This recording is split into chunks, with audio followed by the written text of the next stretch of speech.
I'm back.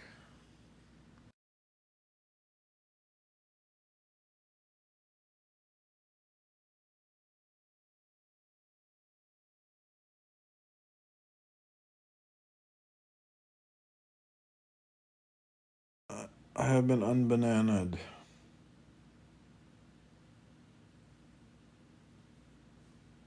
I'm back.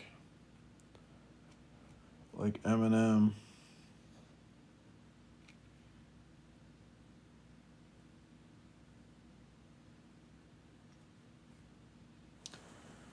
Apparently, I could have gone live yesterday, but I didn't realize it.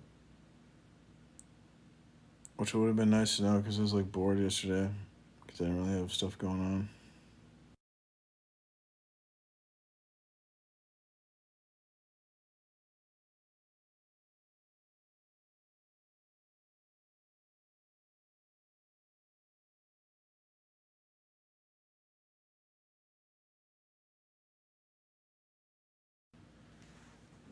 Apparently, you're not allowed to say like anything mean about anyone at all or something. I don't know. I thought I was behaving myself. Apparently not.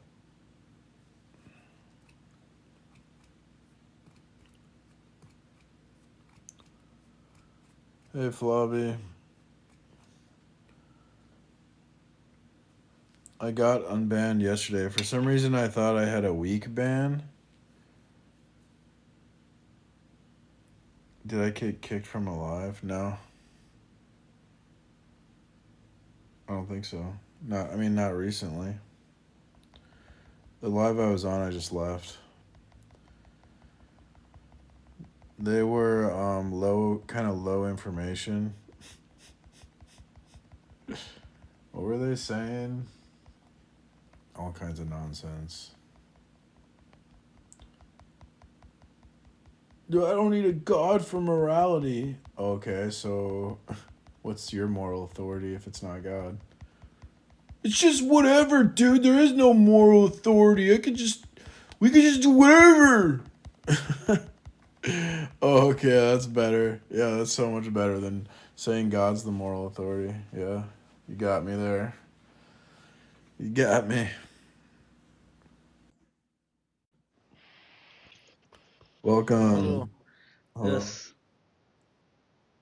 Do you accept God as your creator? Yes. You do? Yeah. Oh, But I'm but I'm atheist. you accept God as your creator, but you're atheist. Yes. That's nonsense, though. Why? Because if you accept God as your creator, then you're not an atheist. Yeah, but I am atheist. Yeah. You're not Uh, atheist? what would you like to? It sounds like you got funny jokes for us. Sound like a funny guy. Tell us your funny jokes. Go ahead. You tell me if I'm atheist. Yes, I am atheist. Yeah, tell us a joke. There's no joke. You asked me if I'm atheist. Yes, I am atheist. Yeah. Oh, I got it. Good joke, man. You're really funny. Yeah, thank you. Another joke next time, okay? Okay, God bless, man.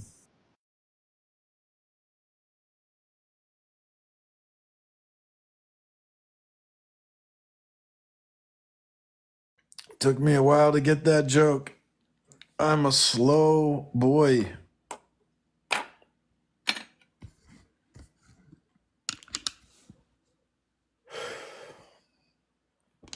I have a wife, aren't I cool?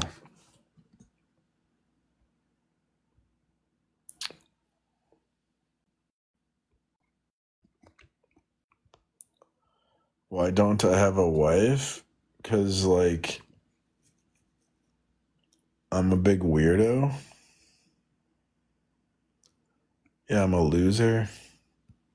Wait, I'm probably get in trouble. Can I insult myself? Is that like am I harassing myself? I'm probably gonna get banned now for bullying myself. Crap. Deceiving is a Bible word. What?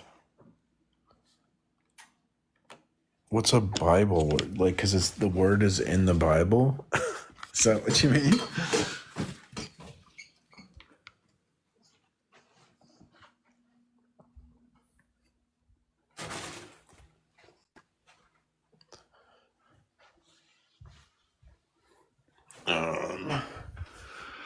Well, there's a book I was gonna read. I guess. Here we got someone request. Hi, Welcome. Hello.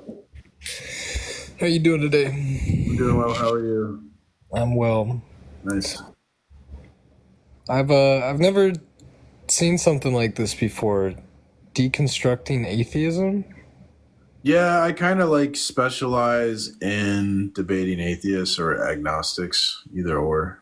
It's like the same Or difference. Yeah. how do you begin to deconstruct atheism? I mean, I have a script, right? So I Sure. can say like, well, usually I'll be like, do you accept God as your creator? They'll say no, assuming like, and then I'd ask something like, so I'm going to claim that you can't rationally deny God. Because I think step one is admit you have a problem. Like, you can't rationally deny God. Would you agree with that? No. No? But no one ever can give me a rationale for like a world without a God. Well, How can does that you rationalize a world without unicorns? I mean, sure. Yeah, I think so. Well, there you go. You need like evidence of existence. Okay, but like if unicorns existed, we would expect to find their bones or a carcass or something or like footprints or their poop or something, you know? Well, what if they just poof into thin air when they die? But like we also wouldn't we still expect like witnesses, like some credible witness? We just I think Yeah, this there are people who claim they exist. yeah, but that's why I said credible. So it's like I think we could assume due to a lack of like credible witnesses that unicorns are false, right? But like you wouldn't have that with God because we wouldn't God's like invisible and immaterial. So we wouldn't expect people to like see God or something, and therefore because of lack of like witnesses, credible witnesses, therefore no God, you know. That's it's not like a reason to think God's true. I know, but why would it be illogical to deny his existence? Well, just because. So, like, what I'm going to say, like, Christianity is true, and then I'll have like an objective proof for my position. So, my position would be rational because I have an argument to support my position. If you're going to be like, well, no, it's possible that the world can exist with independence of God, then you're going to have to like defend that position, right? And you Right. could never rationally defend that position. I think that's like step one is to admit like your position has no defense. Which would mean like it's untenable is the word. So what's the objective evidence for God? The proof for God is that like He's revealed Himself in creation.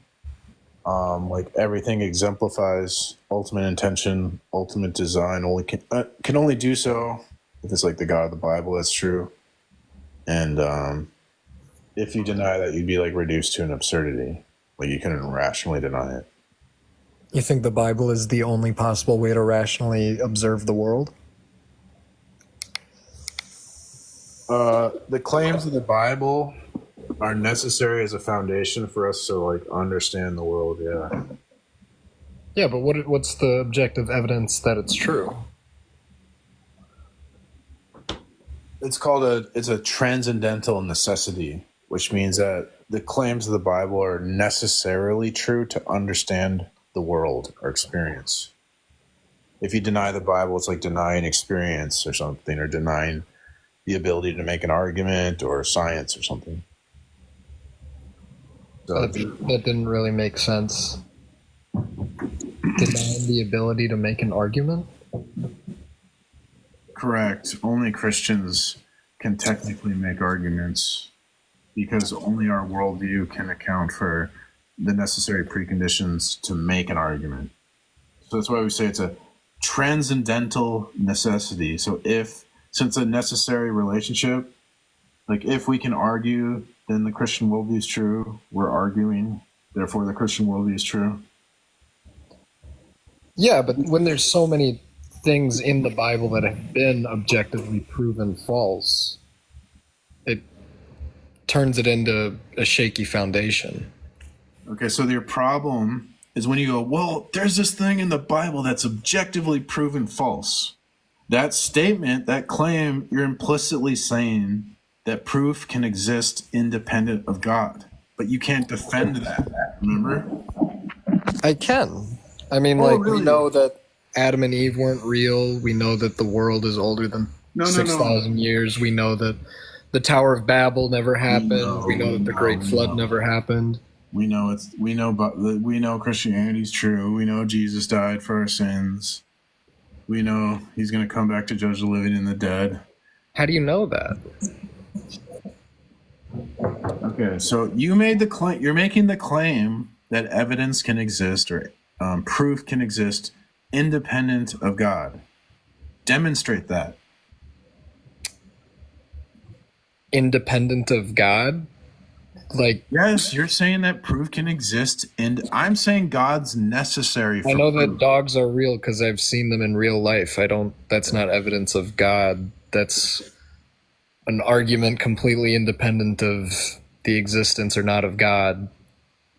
I've had a dog before. I know dogs are real. Yeah, but a dog is a universal, and God is the concrete universal that would explain or ground universals. So Evolution explains why dogs exist. No. Dog is like a category. The category doesn't exist in the natural world, right? I guess.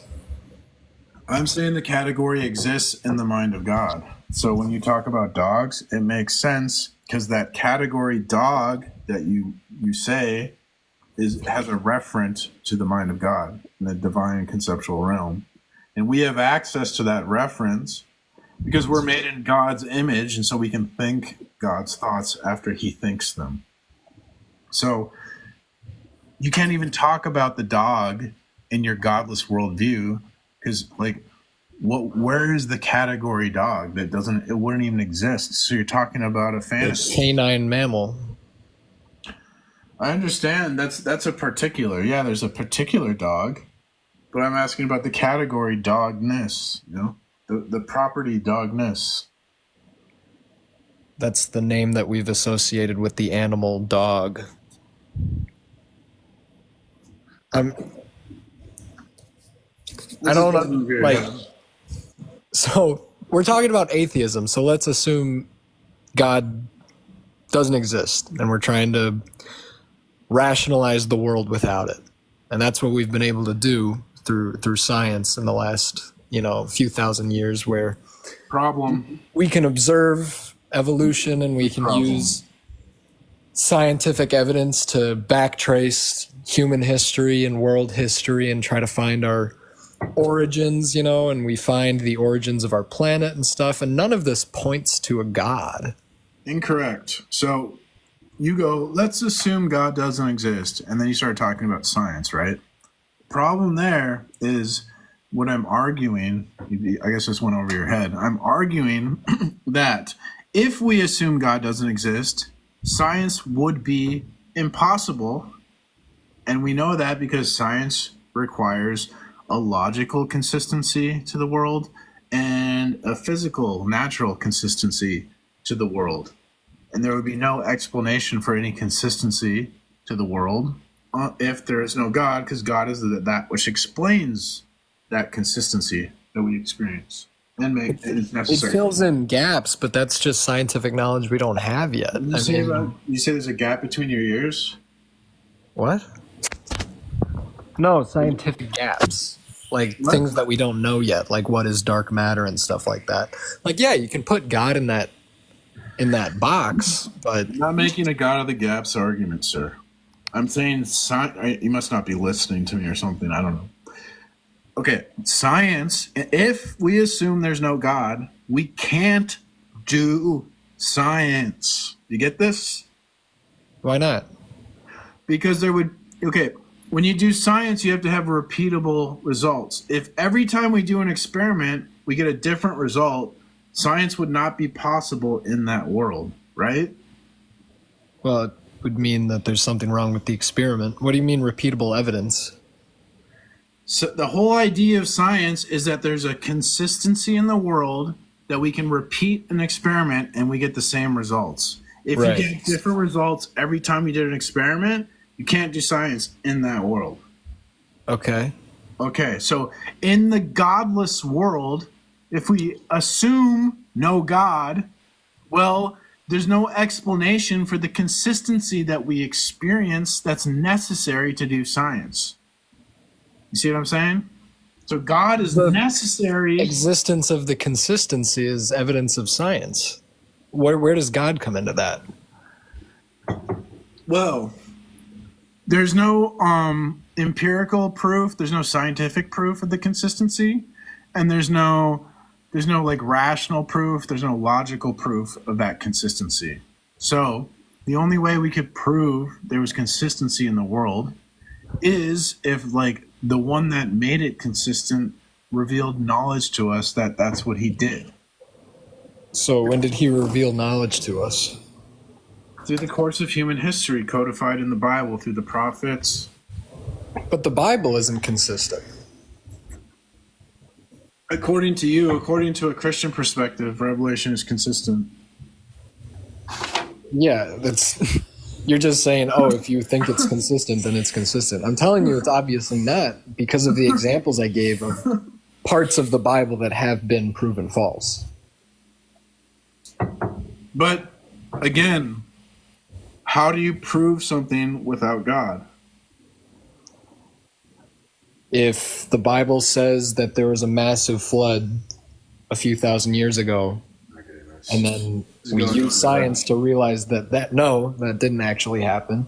With the Tower of Babel, when the Bible says that Sir, God, remember God created all of... Sir, God's necessary for science. You couldn't have the science without God. So how are you going to use science to prove something that's necessary to do science? It doesn't make sense. In the Bible, there's the Tower of Babel where they built the tower. God didn't like it. Are you just going to ignore my argument? No, just listen for a second. And so God created all the languages and spread out the people throughout the world, And then through our coexistence and our ability to conglomerate our human intellect through science, we're able to realize through like etymology and language history, no, that's not how we got languages. They developed over time through Sumer and Mesopotamia, and the Native Americans had their own. You're not getting this. I'm saying that how can you trust the Bible as a absolute source of scientific truth if we've been able to prove it wrong? You're assuming that proof exists independent of God. Can you demonstrate that? And then we can talk about I just did. Okay, thank you for coming. I just did. What more do you want? No, you're not. I'm arguing that God's necessary for proof, and you keep ignoring me and going blah, blah, blah. We can prove. I'm asking you. That's a logical loop. Support your just position. saying God is true because God is real, and if God is real, then how can God be fake? I'm saying proof is only possible because we get knowledge from God, so we can know the world, and we can do science and do philosophy. How do you come to the conclusion that science is only possible if God is real? I explained this to you. We need to. No, you didn't. You just said science is only possible if God is real because God is real. You're so lying. science can only be possible through God. I said God explains the order in the world that's necessary. How? Through his revelation, he reveals knowledge to us. So anyways, if you're just going to ignore what I'm saying, that's it. Like, I'm saying evidence. you're using circular logic where you're saying science is only possible through But you're God using because God is but you're real. using circular atheism. No, I'm not. I'm saying Yeah, that we you use are. You're doing science. circular atheism. All right. Well, I What? can't talk to a circular atheist. Okay. Thanks for coming. I'm going through a very specific set of steps. Circular atheism. This is what they do. Hey, buddy, how are you doing? I'm doing well, Gazoo. Did you notice how that guy completely dodged me at every moment he could? You know, I have to. I'm finding myself the more that I listen to you, the more that I agree with your arguments. Even though you and I are poles apart, I have the utmost respect for you and the way you deliver your arguments and everything. So, kudos to you on I'm that. trying to take what Darth does and make it easier to understand for people, but Yeah, it takes an awful lot of patience, doesn't it? yeah, it does. It's because if someone doesn't want something to be, because like no one wants to think what they believe is false, right? Everyone wants to. So we all have this confirmation bias. So I understand it's like a struggle, but man, they are stubborn like Pharaoh.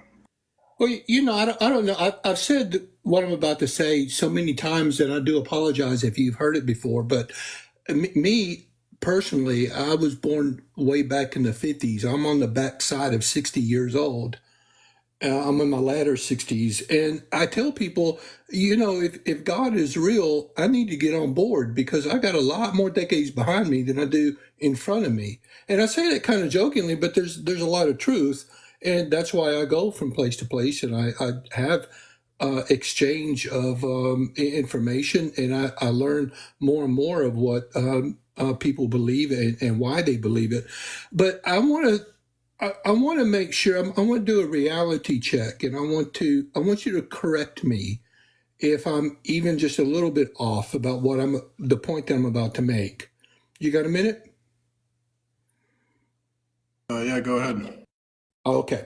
So my position is, my observation is that you, as an example of a presuppositionalist apologetic, your position is that God's existence must be, I guess, I don't want to say assumed, but God's existence must be real before an argument can be reliable. And any argument, even especially the argument against, or any attempted argument against his existence. So from your worldview, I'm imagining from your perspective, you look at me and you say, hey, Gazoo, do you have an argument for the non-existence of God? I can't say from your perspective that this even possible because I would Right. have to assume. I'm sorry, what? That's kind of my point. Yeah, because atheism is a universal negative, and it's like extremely difficult to prove something like that. Like I don't think they can prove that. So in conclusion, then, okay, so it sounds like you're agreeing that I got at least somewhat of a grasp, but the conclusion of this particular grasp is the fact that you and I, me representing, you know, like an average atheist, and you representing an average Christian apologetic, then it's really difficult to find common ground to grow from because of the simple fact that right out the gate, it's like from your perspective, and no disrespect, but from your perspective, it's impossible for me to win a debate. I can't. That is correct. We see. Yeah. We try to. We're actually trying to highlight that we don't have common ground. That we look at the world, it's totally different, like foundationally. And Yeah, I'm not saying that's a bad thing. I'm not saying pointing a bony finger at that and saying no. But I'm just the reason for me coming up here is I just want to make sure that my assessment of I'm checking my own oil. You know what I'm saying? I want you to correct me. That's what I was saying. Yeah. Correct me if I'm off just a little bit because this is correct. Yeah. Okay. So here's where I think an awful lot, And I'm going to attempt, and I do apologize because I'm thinking and talking at the same time, and I may backtrack and rephrase something. So have a little bit of patience with me. I appreciate that. But it seems like to me that your position is that your mind is fallible and God's mind is infallible. Okay?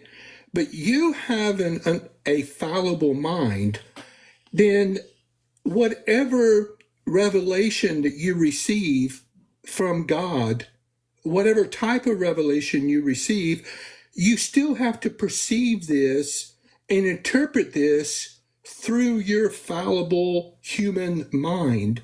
And you have to interpret and you have to come to a conclusion Well, that what you're saying, that what you're receiving is infallible truth. Do you see a problem with that? I do. well, traditionally, how do we know things? We know things through something like what we observe. Sense data gives us a type of knowledge, right? And then we know things through like what we can reason or logic tells us is true. So that's traditionally how we know things as humans. And the argument is saying that there's this other type of way to know things. Like, I mean, if God exists, doesn't it make sense that God could like give us knowledge? I mean, he's God, right? Like he can kind of do anything, you know? Yeah, that's a really good statement. But it, but here, I guess what I'm thinking of is the very first word of your statement. If God exists, then it logically follows like this. But if the conclusion, therefore, would not be 100% certain if you started with an if in that particular case. Well, we're proposing there's okay, like from a godless perspective, the only way we can know something is like science and philosophy, which is like what we can sense data, what we can reason, right? Right. And like we're saying, no, there's this third type of knowledge, revelation. We can know things. If God tells us things, we can know these things, right? Okay. Also saying that like if you just limit yourself, so it's either like the two types of knowledge model or the three types of knowledge model. Okay. And the two types of knowledge model is a fail because it makes like science and philosophy impossible. Because due to human limitations, we need that like God thing to kind of jumpstart like a car. You need a little aid. You need a jump. Your batteries. You need jumper cables. You need a jump start. You need another car to jump your battery. So God's kind of like that jump start that aids human reason and aids human like observations. Because we're saying like in our story or like the way we view the world, God designs our mind. God designs our sense data, and he designs the world that we're in. And it's just going to follow and make sense from that everything's going to be like, maybe not 100% accurate, but like reliable enough, like, you know, like 99% accurate or something like that. You know what I'm saying? Yeah, yeah. Excellent. Good points. I appreciate it. And I would like to say I really appreciate your demeanor with me. Always. You always treat me with the utmost respect and kindness. And I really appreciate It's that. because you're very humble. It's because you're very humble. Well, my questions are very sincere. Actually, it's easy to be humble whenever your questions are very sincere, and I'm glad they come across that way. But you see, from my worldview, from my not God worldview, I walk around and do daily tasks and everything with the underlining concept that we, as in everybody, we react and respond to the apparent behaviors of reality without understanding its makeup or the makeup of its fabric. In other words, so I'm okay without knowing the underlining, what creates and what sustains. And I also would like to say that even if everything we experience is an illusion, is just something out there without any concrete, then my only concern is whether we can predict the behaviors of this illusion, and what goes on outside of this illusion is really of no consequence to me. It's like if we live in a matrix, then I feel pretty content in the matrix. And I can't prove that we are or are not in the matrix. And if I was in the matrix, I don't even know if I'd want to get out of the matrix. And I'm good with that. And in other words, I guess if I can admit that I don't know truth, if I don't have a really good, solid foundation, then as long as things just appear and we react to the behaviors of reality, I'm good with it. I don't really see the consequence of really knowing if there's a God out there that's doing everything.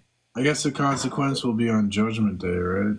So, and I respect that. Thank you for saying that, and I respect that. And that's what that would be. Thank you again for saying that, because to me, I'm really not concerned about an afterlife that I don't really, I really don't believe in, and it doesn't move me at all. It's and I'm okay with that too. Of course, you could come back, and you Christian could come back and say, Gazoo, there's an eternity out there at stake. And I get that. There'd be like a cognitive dissonance. I mean, Yeah. it'd just be sort of like. And I'll be the first one to stand flat-footed and tell you I totally agree with that statement right there. Like you're not going to get any pushback at all on me on that. I get that. Like you're gonna believe in all these things, that your like background beliefs would make impossible for you to like believe. Yeah, that's it. You're absolutely right. Well, look, I'm going to yield my time, and I'm going to get back down.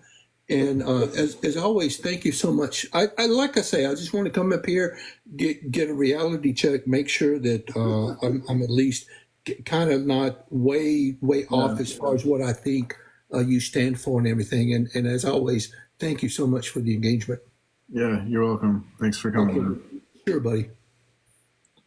Yeah, Christians are, if you're not a Christian and you need a reality check, go to a Christian, because only Christians are in reality. Christians are realists. See, if you're not a Christian, you don't know if you're in the Matrix or not. Hello. Hello. Welcome. Hi. Hello. So I hear your argument, and you say the transcendental. Can you repeat it again, please? Your Transcendental argument for God. Yeah. So what's mean transcendental? Because I Google it, and that's mean is like we can to know is like more than rational and irrational. So it's more than that, and that is a contradiction, because that's mean can be irrational, and if it's that possibility, that's mean can exist, and that is my exterior so yeah, is this just to say is transcendental to the rational? That's mean can be irrational too, and you can Google it, and everyone here can Google it. So that's mean it's irrational, and your argument is just metaphysic and philosophy things. I'm not gonna come here to say something about the Bible. I'm not gonna here to say something about any other things. To know something, we need experience first, and you need to follow the three principle statement to the rational and logic things. But you're saying that we need God for that, so you are taking me the three fundamental thing to be rational and to be logic. But I would say when you say it's transcendental, it's more than rational, it's more than irrational. So that is my statement to say it can be transitional. Like it's just that is my Are you gonna philosophy let me things. talk? Are you gonna let me talk? Yeah, go ahead. Okay, so like in philosophy, philosophers kind of take words and then give them unique definitions or special definitions. So when we're talking about transcendental, we're talking about basically foundational beliefs. It's things that are necessary for experience, like necessary preconditions for experience. Those are transcendentals. That's what we mean. So, for example, like logic is a transcendental because logic has to be true prior to experience, because without like the law of identity, you couldn't experience anything. Or what's like another, like the self. There has to be a self prior to experience because a self is a necessary precondition to have an experience. So the self is a transcendental. Or like time space, right? Without time space, what would we experience? So time space is a necessary precondition to experience, therefore it's a transcendental. So that's what we mean by transcendental. And so the transcendental argument is trying to say that this thing is like necessary for experience itself. And because we have an experience, then it must be true. It's just going to follow. And so we just say the Christian God is necessary to even have an experience, to even have what we're experiencing right now, this conversation, therefore must be true. So that's kind of how the argument works. And so, and to deny Christianity would be like to deny your experience, which would be absurd. So we say God revealed himself as the necessary thing to make sense of what we experience in the world. And if you reject that, you'll be reduced to like an absurdity.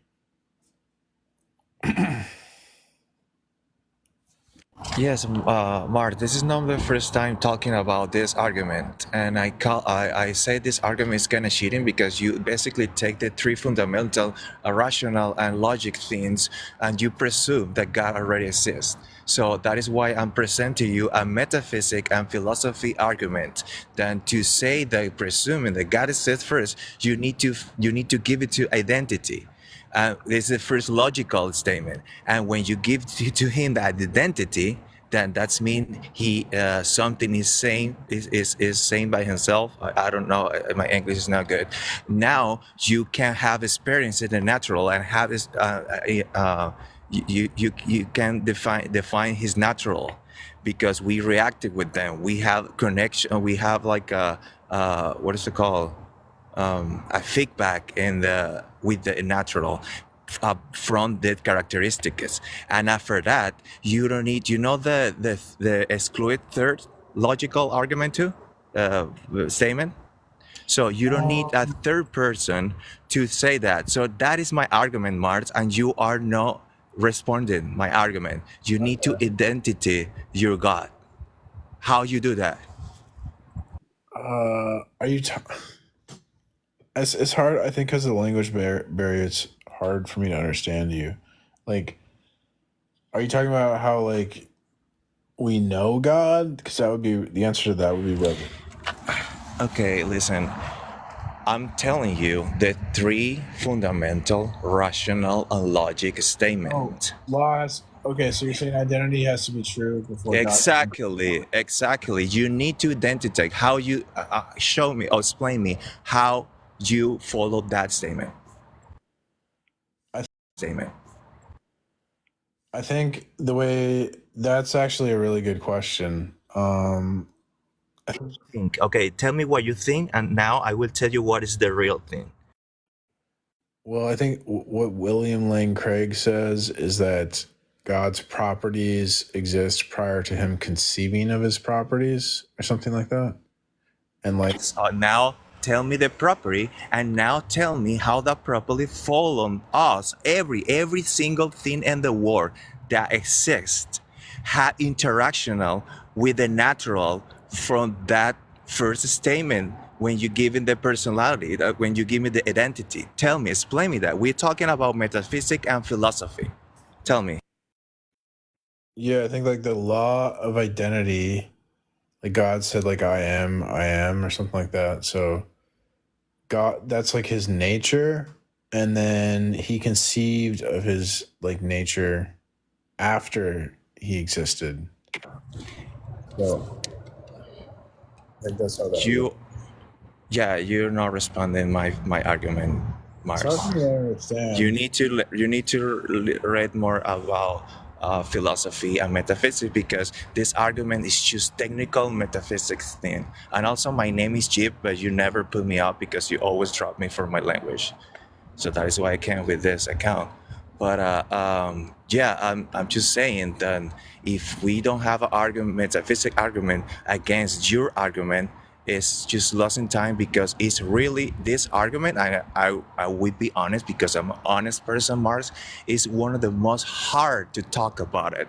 It's the one of the, I will say, for the believers, is one of the most harder to like argue against, because it's just really technical philosophy and metaphysics things. And that is why my argument, you need to give to God identity first. And when you have identity, you can explain the characteristic and how he react with the natural, that with the natural, his own natural and our natural. And after that, we don't need the third excluded thing or person to know that, to know that the God is true. So that is my argument, and yeah, it's it. So you can. And but I will say again, it's a really good argument. It's a really good way and position. And thank you so much to give me your space in here and to let me talk. Yeah, you're welcome. Okay, bye, Mike. And I would say again, my name in my main account is Jib. You always say, "Oh, you're a YouTuber." I'm not a YouTuber, but yeah. Okay. All right. Sounds good, man. Thanks. Okay, bye. I'll be sure. Like, okay, there's a little language barrier there. I think I know what he was talking about. I think he was talking about this issue about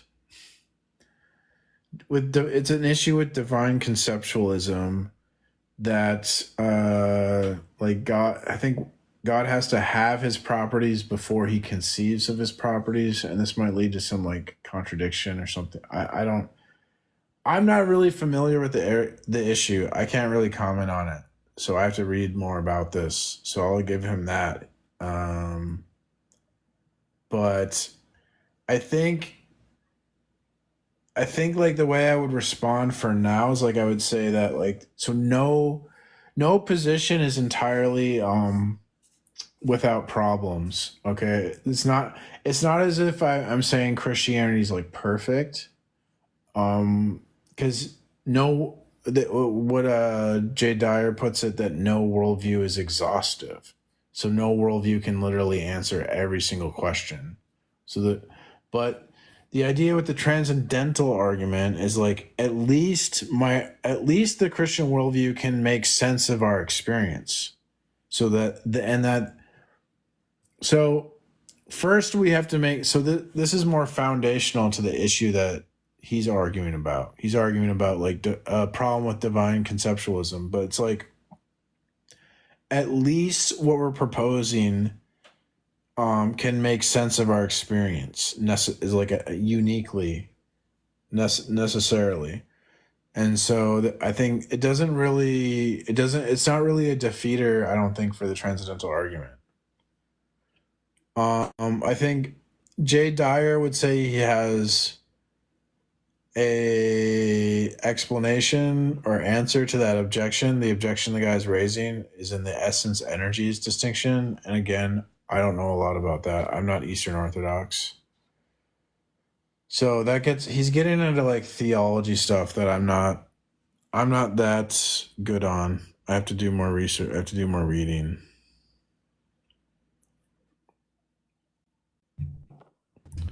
Welcome. Hey. Hello.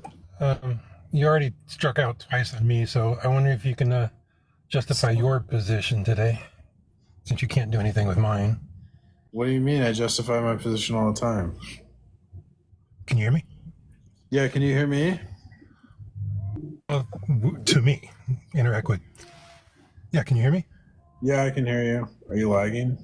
I mean, have a conversation with me about your position. Okay. Yeah, it's probably me. Let me see if I can get to a better area and try again later. All right. Well, there's no one else really requesting, so Okay, well, I'll move around and see if I can get to a place with a better location. I don't know if you remember, we've talked twice before, and I gave you a chance to deconstruct my worldview, which you haven't been able to do. So I was just wondering if you can, justify your worldview for me. yeah, because God revealed Himself in creation. It exemplifies ultimate intention, ultimate design, and you can't like rationally deny it. If you were just to observe it, deny it. So why can't you rationally deny it? Well, honestly, like science or philosophy are like they can't really make metaphysical claims. Metaphysical claims are claims about how the world actually is in the context of like what is ultimate.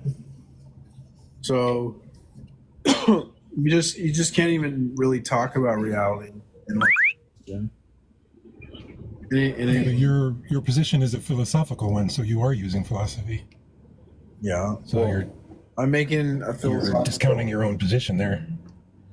No, I'm saying that philosophy is only possible if the Christian worldview is true.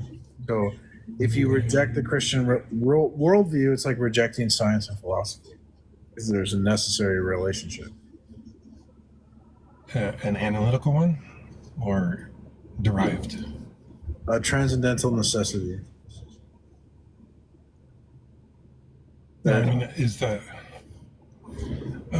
what's the basis of this necessity? A transcendental necessity means that it's necessary for experience. In order to experience the world, this has to be true. What motivates that principle? What do you, like?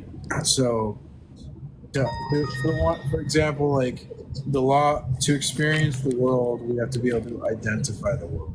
So the law of identity has to be true prior to our experience in order that we can use it to experience the world. So that would be a transcendental. So like there has to be a world to experience. So time space, Okay. transcendental. So you're saying in order for experiences to exist, there has to be an external world? Is that what you're saying? Yeah. Okay. How do you justify that? Well, there's no external world to experience. You're just repeating the claim. How are you justifying that claim? Okay. Thanks for coming. Derp derp. That's ridiculous. How ridiculous?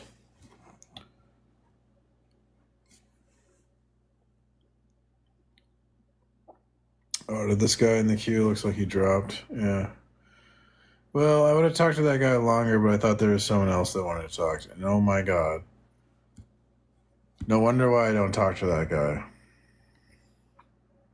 Wait, how do you know there has to be an external world in order for you to experience an external world? Derp derp, are you kidding me? Good lord. Yeah, I can't. Yeah, okay, Blue Eyes. Yeah, Blue Eyes, just never come back, please. Like, my god. That's just, you're not worth talking to. Like, honestly. Like, that's ridiculous.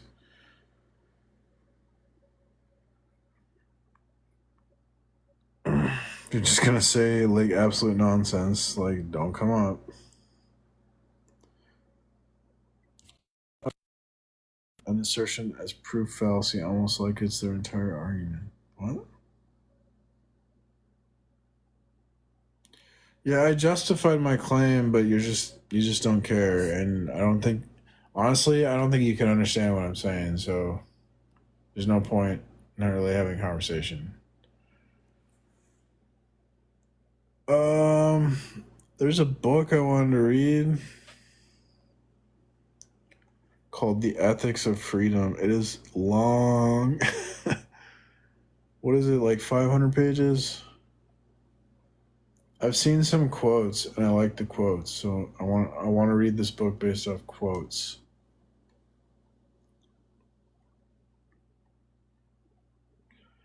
Everyone have a good Thanksgiving. Thanksgiving's the best holiday because you just eat food. You don't have to worry about presents. I hate the whole presents thing because, like, I hate getting gifts that I don't want or, like, thinking about what to get someone. Because, like, I can never think about what does this person need. Like, what's the point? Like, dude, it seems like a scam. Okay, I'm gonna get all, like, conspiracy. It's like a scam to get people to buy things they don't need. That's what gift giving is. It's a capitalist scam.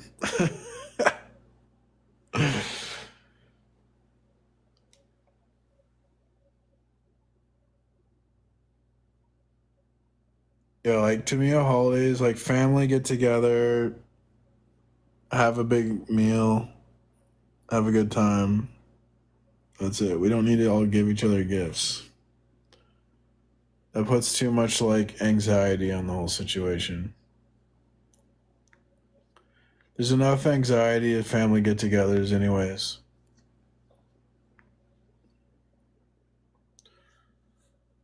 So this book is like, so I finished the paper on, I read Ryan Mullen's papers on time, so I have a little bit better equipped when people, I feel like time is sort of like quantum physics. Like, why are we making arguments on time when we don't even know what time is? Or like, same thing with people like, oh, but quantum physics, blah, blah, blah, therefore, it's like, quantum physics isn't like settled science. It's like isn't it like super in a hypothetical stage? Like there's a lot of disagreement.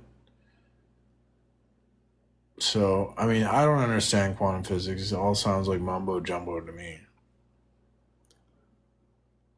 Have I ever debated Parker? I don't think so. The question was why experience requires an external world. Yeah, but the problem, Blue Eyes, is that that question should answer itself. Like, that's so obvious. If there's no world to experience, then what are you experiencing? Like, what?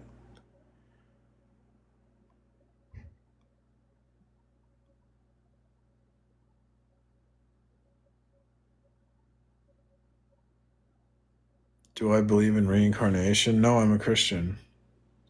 I believe when you die, you go to soul sleep, and then Jesus comes back on resurrection day and resurrects us and judges us.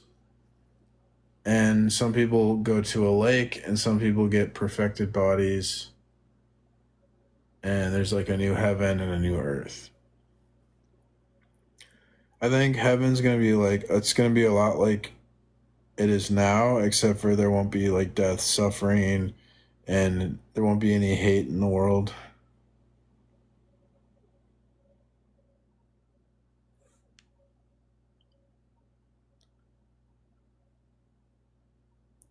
Could God create this universe without the quantum field?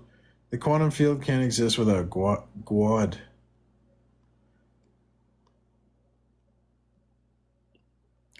The quantum field is not a metaphysical claim.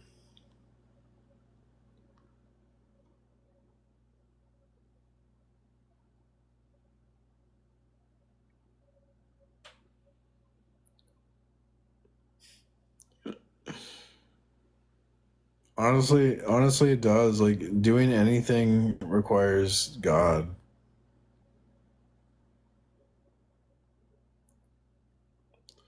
What about children who recall past lives and are very accurate? I mean, I don't really know much about that. Soul sleep is heresy, is it? I thought that's what Paul believed. You go to like this like realm of the shades or something.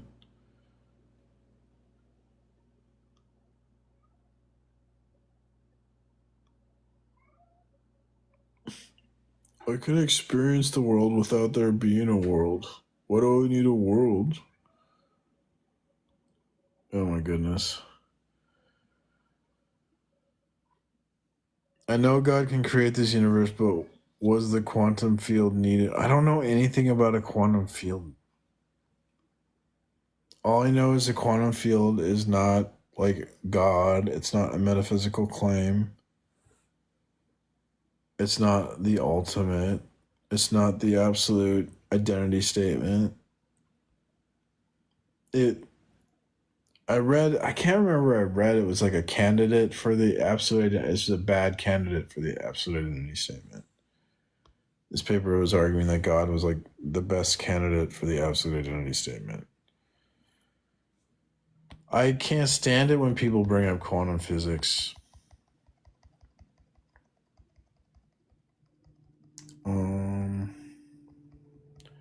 I really like what Ellul says about Christianity. That's why I'm like obsessed with Jacques Ellul. So I've read the last book I read he wrote. I've read, how many books have I read of his? Like 2, 3, 4, 5 now, maybe 6.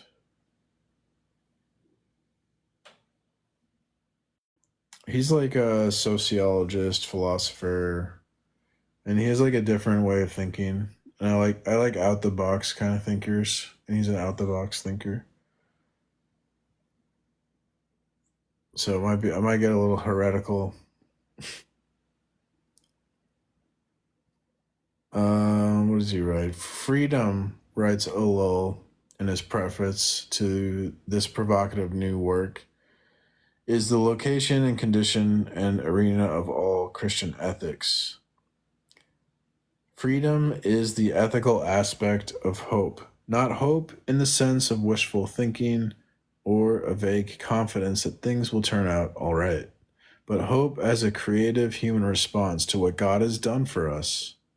Hope and freedom are possible because of the resurrection of Christ, which did away with the necessity and the order of things whose ultimate expression is death. God's decisive act in Christ is the already of the ethics of freedom. There is also another side to it, the challenge that God's kingdom is not yet realized fully. Because of what God did in Christ, the Christian, once booked for death, is destined for life. This is an abuse. This is an about face so radical that next to it, the agents of change on which so many pin their hopes, today new politics, clever economics, technical wizardry, violence, showed themselves as illusory and ineffectual. What does he say?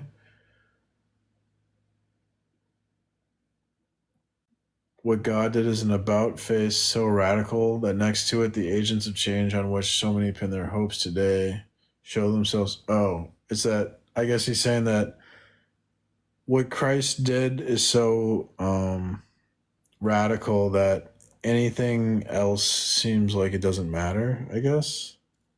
Because now we have eternal life and we're not destined for death. But if the freedom which Christ brings is radical, it is by no means to be confused with either capriciousness or autonomy. Biblical freedom is freedom for God, which expresses itself in obedience. It is marked by prayer, by confession, by reading scripture as a summons to life. Continued on the flap. Oh, I don't have the flap, I don't think. Wait, can I go way to the flap? Is that the back?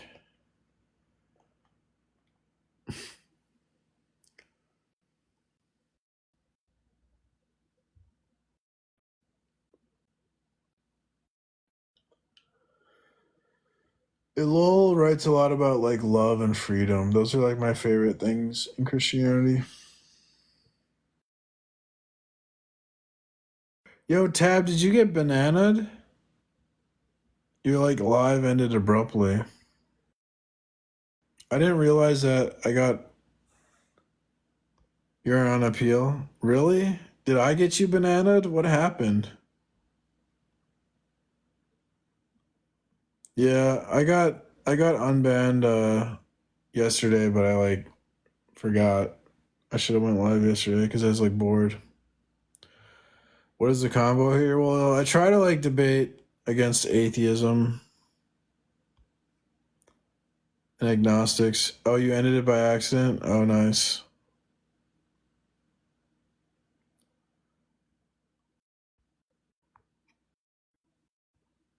No worries. I was just hoping I didn't get you banned. Let's see here. Elul says we are implicated.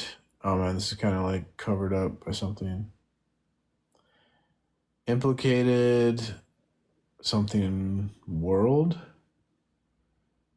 Our freedom is not absolute or intrinsic, and that means that the ethics of freedom cannot be a series of easy answers. Confronted by practical questions treated in part 4 of the present volume, questions of politics, revolution, violence, schmecks, money, this kind of ethics does not respond with an elaborate code of specifics. Instead, it elucidates the relations to society, men, and things that freedom implies, and it gives precise articulation to the problems that arise. In the words of the French title of Book 1, Freedom is a Flame, and in the final analysis, there can be no final analysis. Yet the penetrating challenge posed to contemporary cliches, which has come to be a hallmark of Elul's writings, mark this as a major contribution from a leading theological thinker. So he's a professor of history and sociology of the institutions in the Faculty of Law and Economic Science of the University of Bordeaux. Many of his books have been translated into English. Blah, blah, blah.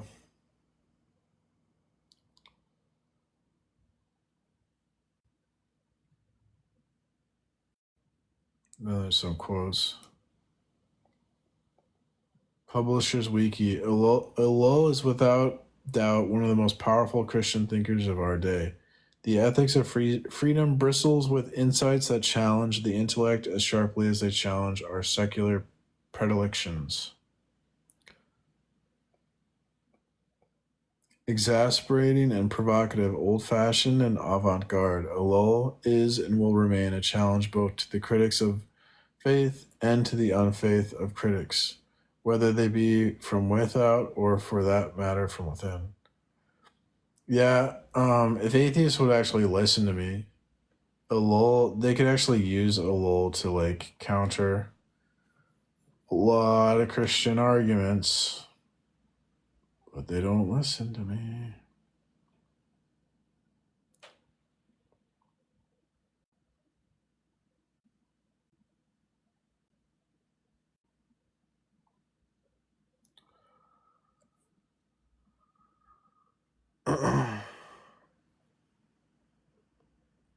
Once we realize the only opinions and beliefs that matters are our own and our relationship to other, we can stop giving a shit.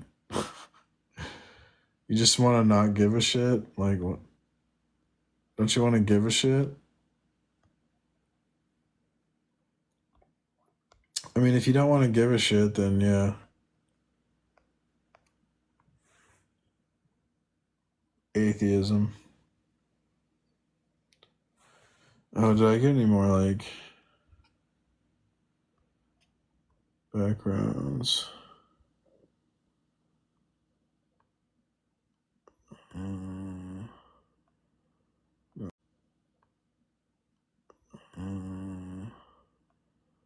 Not really.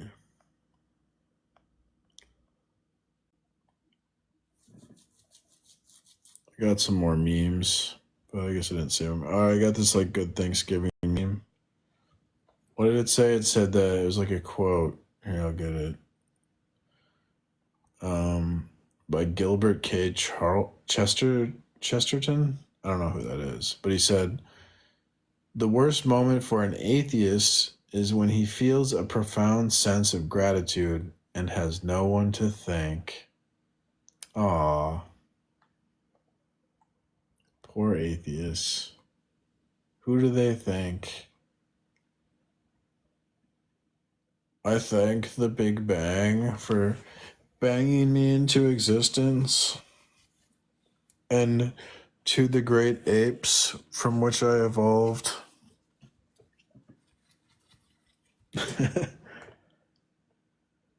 Editor's preface. This translation of Lowell's Ethics of Freedom has a complicated background, which the reader might find helpful to understand. Lowell's volume forms part of a comprehensive ethics which he planned in 4 volumes: Introduction, Ethics of Freedom, Ethics of Holiness, and Ethics of Relationship. He published the first part of the introduction many years ago, but due to various interpretations could never complete the second part, and decided instead to move to the material question in the Ethics of Freedom. The scattered references to an earlier work or to the first part of the introduction in the present text are to the uncompleted ethical prolegomena. I can't pronounce that word. Prolegomena.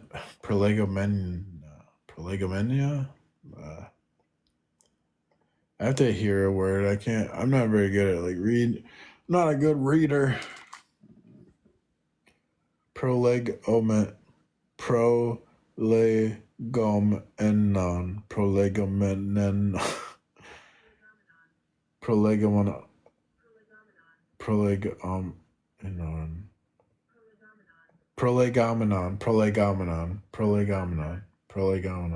Okay, got it. Prolegomenon. Never use that word again. What is it? A critical or discursive introduction to a book. Christians are worshiping idols. Maybe, I guess so. Yeah, they are. But so were the Jews all throughout the Old Testament. It's like, I think it's like in our human nature to worship false idols, unfortunately. Okay, so in order to expedite matters, the present translation was made from typescript of the French with some manuscript additions and corrections. Before it could be published, however, Hillel brought out the first half of it in French Book 1, under the title The Flame of Freedom. What? The changes made in the printed text have been incorporated in the translation, but Hillel's Book 2... Oh, okay. It's talking about all the books that came out. Okay.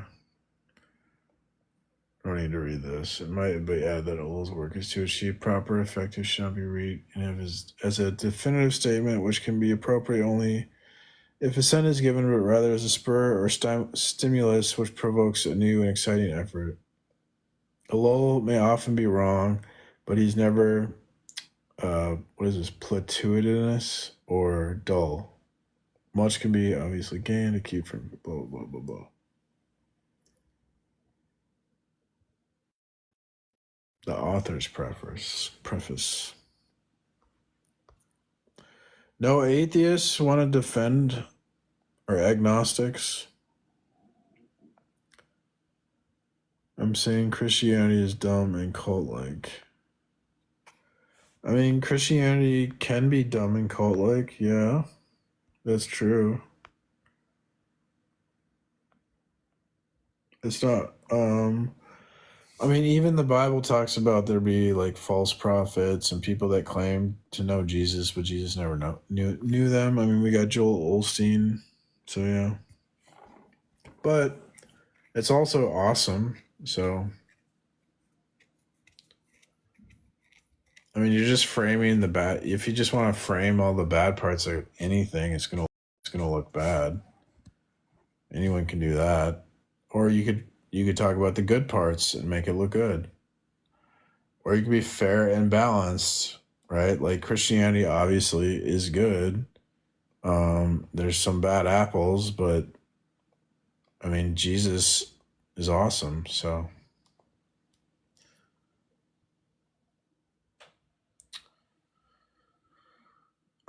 New Age, TikTok, atheism is called yeah. I think people sort of they're like have this like it's like a scientific cult where they just like I noticed they just appeal they constantly appeal to science as if it's the gospel truth, and they don't know any of the criticisms or problems with science. So that to me is a type of indoctrination when they haven't even thought about like, can I trust science? They've never asked that question. They just everything science says is true because I have a cell phone and it's sick.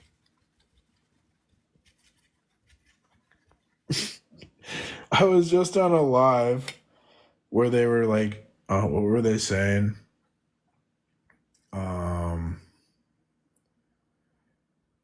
They were trying to go, gosh, I can't remember what they were. I think they were talking about like the Bible and the slavery thing, and then they were saying that. And then I think I don't remember what I was saying, and they said like, well, science is responsible for your cell phone, and I go, well, yeah. And my cell phone was created by child slave labor, because you guys can research this with Google. I think it's called the cobalt mines and cell phone batteries. If you like Google about that, so our cell phone batteries come from these like some of the stuff comes from cobalt mines where they use child slave labor, and so if you're going to say the Bible's bad for this whatever slavery passage, what about science creating more child slave labor in the world? And you're literally paying for it by buying a cell phone or any of these like batteries. So of course, once again, they didn't like that, No, but that's different. My science.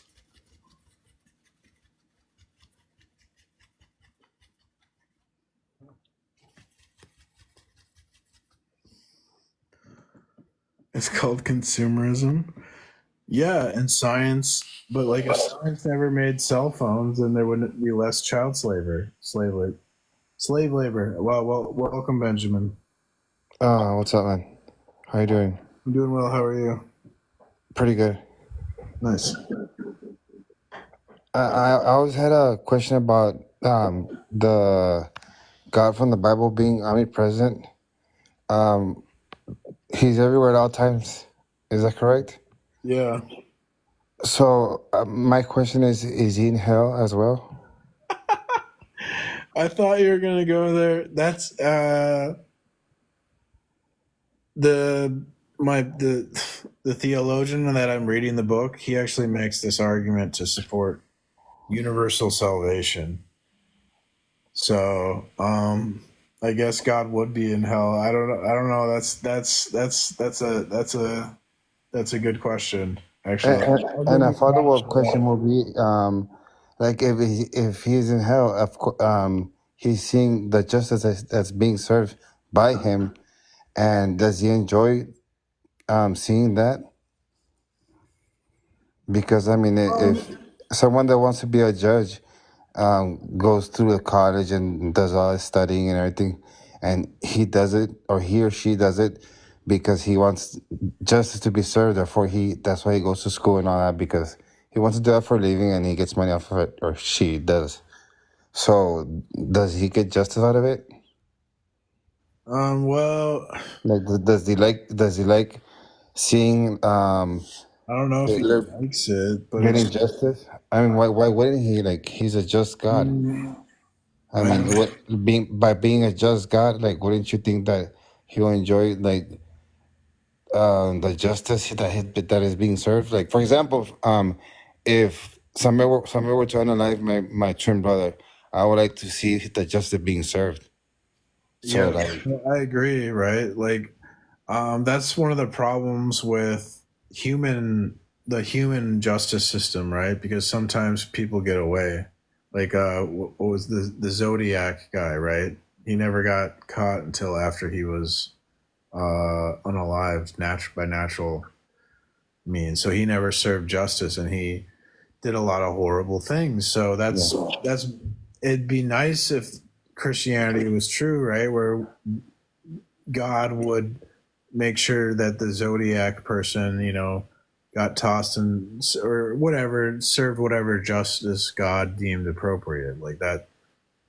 Yeah, because we like the idea. Justice seems like it's wrong if people can just do evil things, not repent and ask for forgiveness, and still get away with it. Yeah. And according to the scriptures, so if one were to live righteous according to the scriptures, and doesn't want to believe that Jesus Christ is the truth, the way, and the life, why should he be penalized as well as someone that acts like Hitler, for example? Oh, yeah, we can't say that word, but yeah. Schmittler. Sorry, I meant to say Schmittler. Well, the thing is, like, we believe. Well, I believe we're saved by the grace of God. So there's kind of like a mystery there. So ultimately, we don't really know what God decides, but we know that, like, God is just, and like he's fair, and he wants the best for us, and so I kind of just leave a lot of that. I just kind of have faith on a lot of this stuff, I guess. So what's the difference between having faith on that and having faith as well as in any other kind of religion like Islam or having even faith in the Big Bang? Well, because I don't think, like, you're asking questions of salvation. So, like, we can only know what God reveals about himself. So, and God doesn't, like, reveal, I'm going to save X person and I'm not going to save Y person. Like, he doesn't tell us this. So it says we're saved by his grace. So none of us deserve to be saved, but because of what Jesus did, we have an opportunity to repent and turn to God and love God and have a relationship with God, and we think that will give us eternal life, right? But ultimately, like, none of us. I mean, I'm not perfect. I sin, so I don't know. Like, maybe God will cast me into the lake. I don't know. So.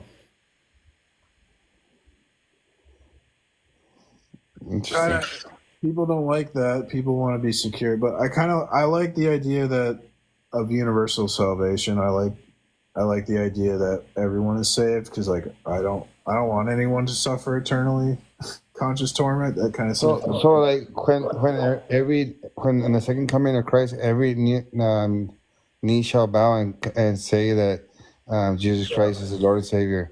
Wouldn't that mean that our world will be saved? I mean, I hope. I can't say for sure. I don't know, but I hope everyone's saved, right? So, but I don't know. So this is like. Wouldn't that be according to the verse, like, in a way, kind of? I mean, that's what I want. That's what God desires everyone to be saved, and that's what I don't want anyone to suffer. So I hope everyone is saved, but we just don't. I just can't. No one can really answer that question. I guess we find out that on Right. So. Unfortunately, what we want to be true isn't necessarily true. So I guess it's like between you and your relationship with God.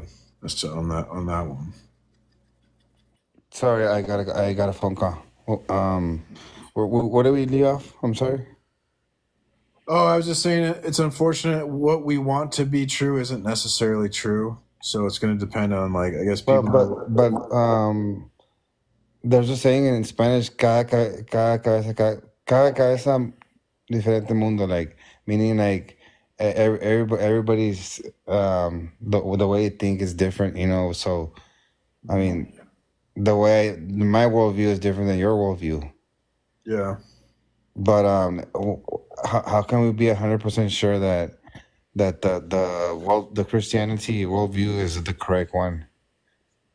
Well, I think the transcendental argument for God. So if Well, I mean, I believe there's a creator, but I don't think it's this Jew God. Because do you believe Jesus Christ is God? yeah, because I think like we can only know like we can't science can't prove God or I mean like a scientific experiment specifically. A scientific experiment can't tell us if there's a God or like a philosophical proof can't tell us Intangibles. if there's a The God. intangibles. The only way I think the only way we can know God is if we live in a world where God revealed himself to us. And like there's this special type of knowledge. So that's why I think like Christianity is necessarily true because it's the only religion where God's like been revealing himself throughout human history. And I think like you look at what Jesus says and it's like hard to disagree with his message. There's some stuff that Jesus Christ that he had said before that they have been said before. Before that, I'm sorry. It doesn't matter if it's been said. I mean, if it's been said before, that's just because it's like probably obviously true or something. So then, what's the difference when someone says, "Oh, the Quran doesn't mean nothing because it came after Christianity"? I mean, doesn't it sound kind of like Then we get into like a theological debate, and like I'm afraid to debate Muslims personally. So I usually try to stick to atheists and agnostics. Hey, it's because they know the Bible pretty good. I value my life. Let's put it like that. No, to be honest with you, I'm kind of like if you were to put me in a position, I guess I'll be like a lukewarm Christian, to be honest, because I believe something that I mean, I believe Jesus Christ did exist. I believe there was a creator, stuff like that. I don't know if he died on the cross. Well, you asked really good. I'll give you credit. You asked a really good question about the omnipotence and God being in hell. Usually atheists ask really like that's a very thoughtful question. I'll give you kudos for that. Well, there's a couple of more that I've been thinking about, like the eyewitness testimony, and like everybody has a different answer. So, I want to know what you would say to this one. Like when Jesus Christ went to the Garden of Gethsemane and asked to pass the cup, not by my will, but by his. Before that, the disciples that were with him, they fell asleep. But before that, Jesus Christ told them that he was going to pray to the Father. So if Jesus Christ is God, who was he praying to? Was he praying to himself or was he praying to God, the Godhead? Yeah, he's. I would say he's praying. I mean, I don't know.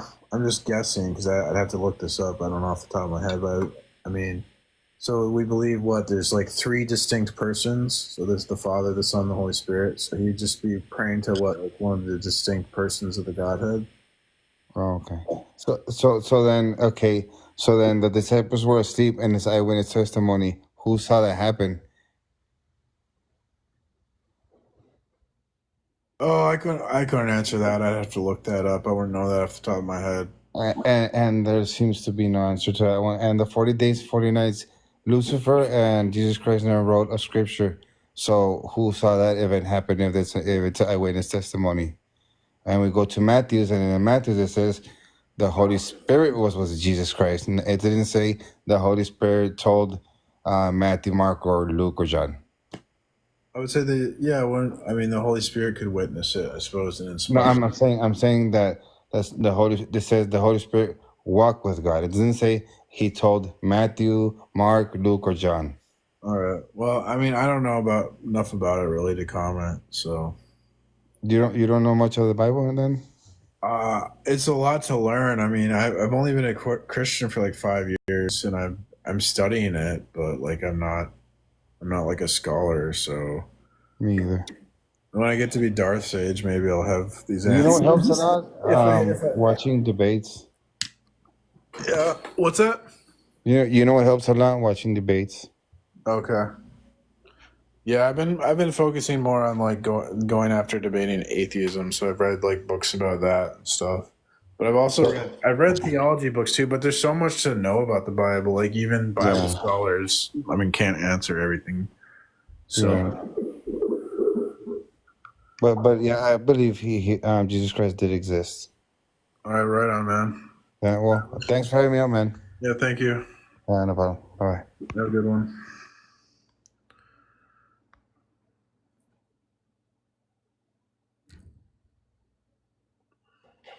Welcome. Free the people. Free. Hello, how you doing? I'm doing well. How are you? All right. So I think that a lot of the atheists they want you to provide empirical evidence for God, and I think that's what they are eager for you to present to them. That would be like a category error because God's immaterial, so we wouldn't expect material evidence for something that's immaterial. Like you wouldn't expect material evidence or empirical evidence for like a math problem or something. I see what you're saying. I do have one question, so that I will just ask the question, and then you can disconnect me. My question is,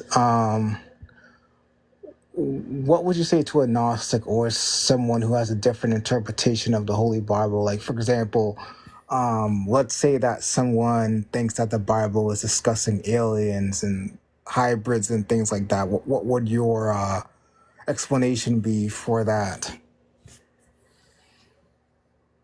I kind of used to think that when I was younger. Oh, okay, all right. But I'm not really sure. Like, are you talking about like the Nephilim? Yeah, where it talks about the fallen angels and got with the daughters of man, and yes. So yeah.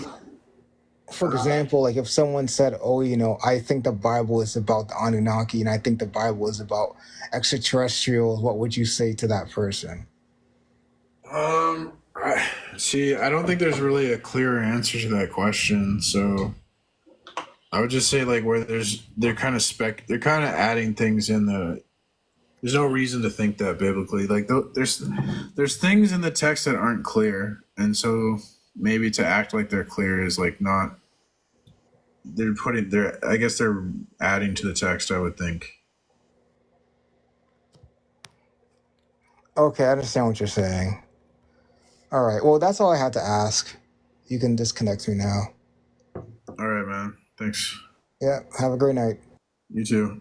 Yeah, I think some things in the Bible, like the Nephilim, I believe it's disputed. I don't think there's really a clear answer as to what that is referring to. I would probably favor the idea that they're demons. But again, it's like, I'm not a Bible scholar.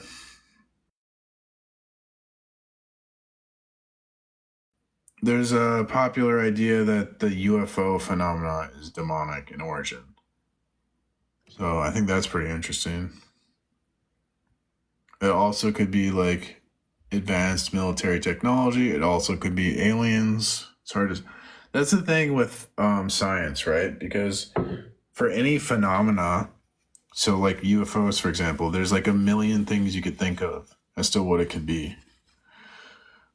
There could be beings living on the inside of the planet that have advanced high technology. There could be beings on the bottom of the ocean that have advanced or whatever.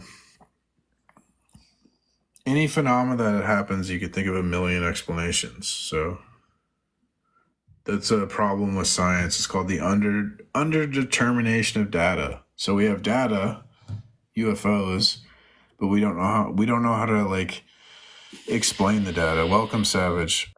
Hey, how you doing tonight? Well, how are you? Pretty good. Something I guess my question for you, something that you said earlier that kind of caught my attention from a guest or two ago. You said something along the lines of that Christianity is the only religion where God has shown himself to people. And I guess my question is, why would you say that? Because that's like wildly not true. I'm saying that like so Revelation is gonna be like Judaism, Christianity, Islam, and then I would just argue that Judaism and Islam are false, leaving Christianity the only one with revelation, or God revealed himself. Okay, so you're just speaking about revelation. You're not talking about that a deity revealed themselves to human beings. As far as I know, yeah, only Islam, Christianity, and Judaism have revelation from God. And then And by revelation, are you referring to the chapter of Revelation, or are you saying that he has revealed himself? Yeah, like God reveals himself. Okay, so are you not familiar with like other ancient religions and stuff like that? I'm not real familiar with that, no. But Because essentially, like, not to be pedantic, but like essentially every single religion has revelation. yeah, but I think So like you know, like I understand you don't believe in these things, like clearly, but like you know, like ancient Greek gods and ancient Roman gods and stuff like that, they revealed themselves to humans. That's why those people believe those things. yeah, but when we're talking about revelation, it's like a specific thing in like the philosophy of religion that's going to pertain to like Judaism, Islam, Christianity. So I'm talking about that like a specific revelation. Okay, so again, you're contradicting yourself, but How am I contradicting myself? well, you earlier, that's the reason I brought it up. You said that Christianity is the only religion that has this, and then you changed your mind and said that no, it's just the Abrahamic religions that reveal this. And Oh no! I said it's only Christians because the other ones are false. So only Christians have the true revelation. but so which is it? Did the Judaism religion, did the Islamic religion also have revelation, or did they not? Yeah, but their revelation is self-defeating, so that those are not true. So only Christians have revelation. But where do you come up with this from? Come on, we just making our theistic arguments, but I'm not debating really. I'm not trying to debate people that believe in God. I'm not debating Jewish people, or again, I'm afraid to debate Muslims. I'm debating that revelation. One, I'm not here to debate pro Muslim or anything. So My argument, I can prove that we live in an environment of revelation, and that revelation is going to pertain to three: Islam, Judaism, Christianity, and then from there we would get into like a theological debate over which one of those is true. okay. Well, do you kind of understand where I'm coming from, though? Like somebody who doesn't like have a religious belief that goes, why would I choose one over the other, when your point is that God came down to earth and revealed himself to us, aka Jesus, and et cetera, et cetera. Like, I know all about that, but like, why would I believe that and not believe Zeus? Well, I mean, you can laugh, but I think it's just as laughable to believe in Jesus. So, okay. Well, but I mean, like, so that's the reason I'm asking a serious question. Like, why would I believe one over the other? well, because I make like a transcendental argument. Because one's like more recent than the other, or something. They're totally. I mean, like Zeus isn't the ground of being, for example. Like the Christian God's the ground of being. The ground of being. Yeah. What do you mean by that? Like he is all? Is that what you're saying? Zeus is like a created being. He has a father. Like, isn't Saturn? So does Jesus. Oh my gosh. No, Jesus. Well, he does. Does Jesus not have a father? You don't believe in the Trinity? But like the Christian gods, like the idea. I mean, you can be frustrated. I'm just using your own religion. That's all. In Christianity, like God's eternal. He's uncreated. Like Zeus doesn't have these properties, right? You see what I'm saying? I don't know if Zeus is created or not. I don't know enough about it, I guess. Yeah, well, he is. He was in the belly of Saturn, and then he like escaped Saturn's belly because Saturn was Okay, so was Jesus in the belly of Mary? seriously. I'm being very serious. Do you understand how that is very much the same thing?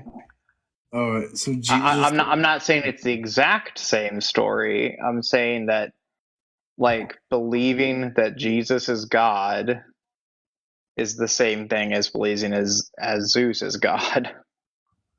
Yeah, but that's just a ridiculous thing to say because what I'm pointing out is like how Well, Jesus. it's only because you believe Why do you something think I'm wholeheartedly, and ignoring I get that, but you're not you? explaining to me I am, why I should believe something different. I am explaining it. You're ignoring me and I'm interrupting not me. ignoring you. I'm sorry. God, Jesus is eternal, right? I'll follow your logic. Okay. Jesus is eternal and Zeus is not eternal. I don't know why you have to be like rude like that. How am I being rude, man? You're being rude. How am I being rude? You've got your whole disposition. I don't know what you mean by that. Okay. So anyways, I pointed out something that you said earlier that didn't make sense. That was my question. That's all. okay, so yeah, Jesus is eternal, Zeus not eternal. Derp derp, not same. How is Zeus not eternal?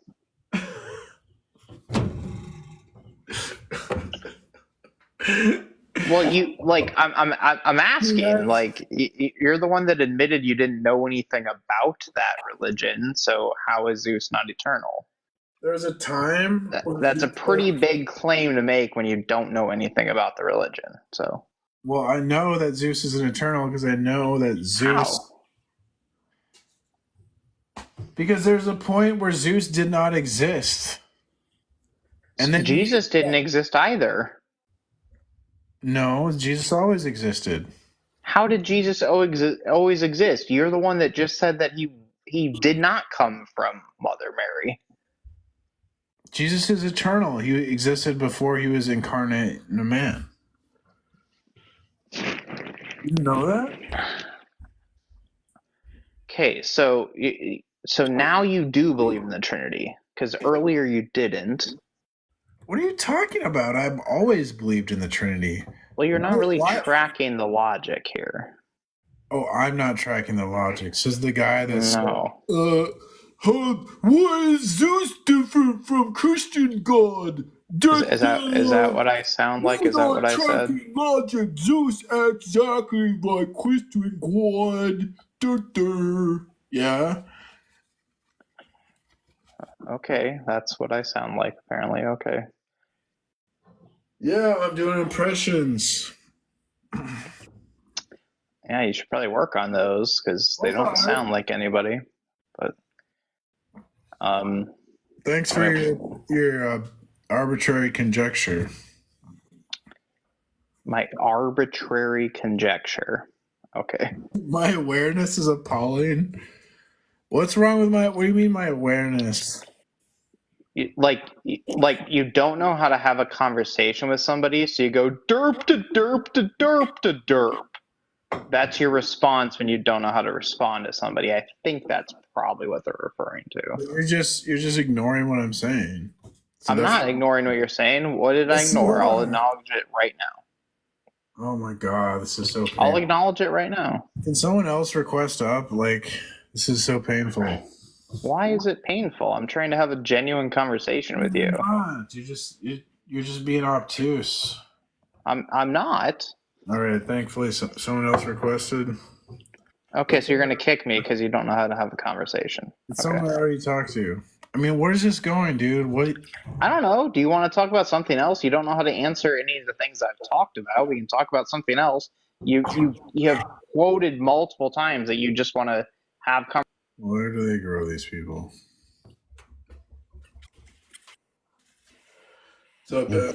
What's up, man? I'm back again.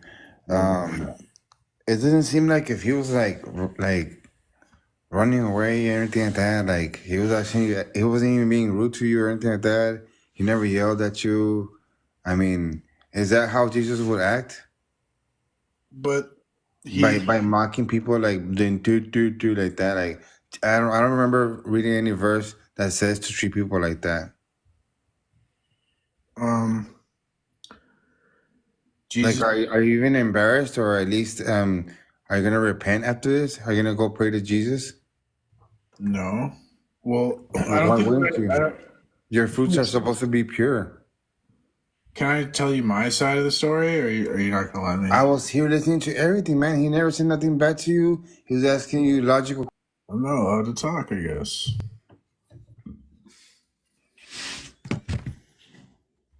Hello. Yeah, I don't bring that guy up on purpose. I've had conversations with Savage, and they're condescending.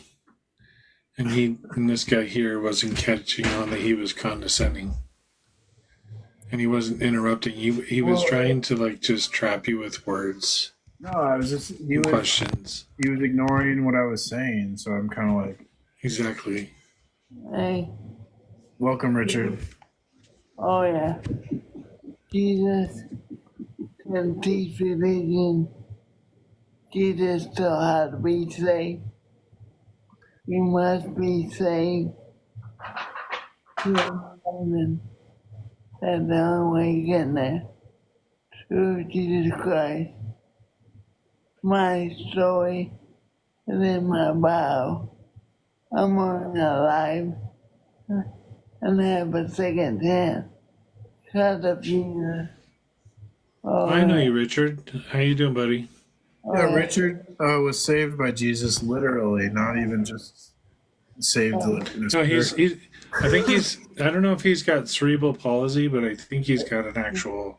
I think he had he was in a coma, and he had some brain damage from the coma.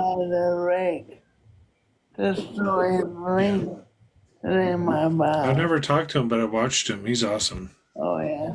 Yeah, I like Richard. A piece of mouth.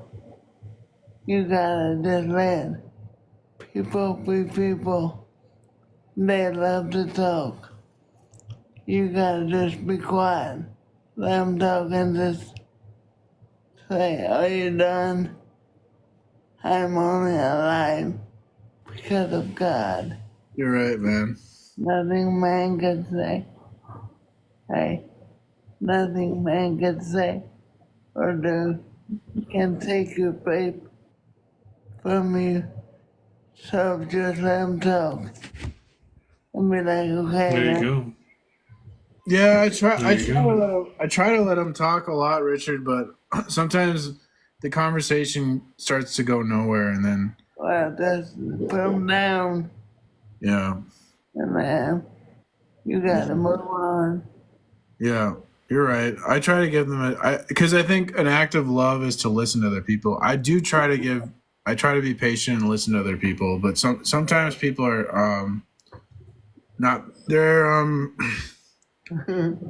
they're kind of like giving me some BS is what's going on sometimes. So,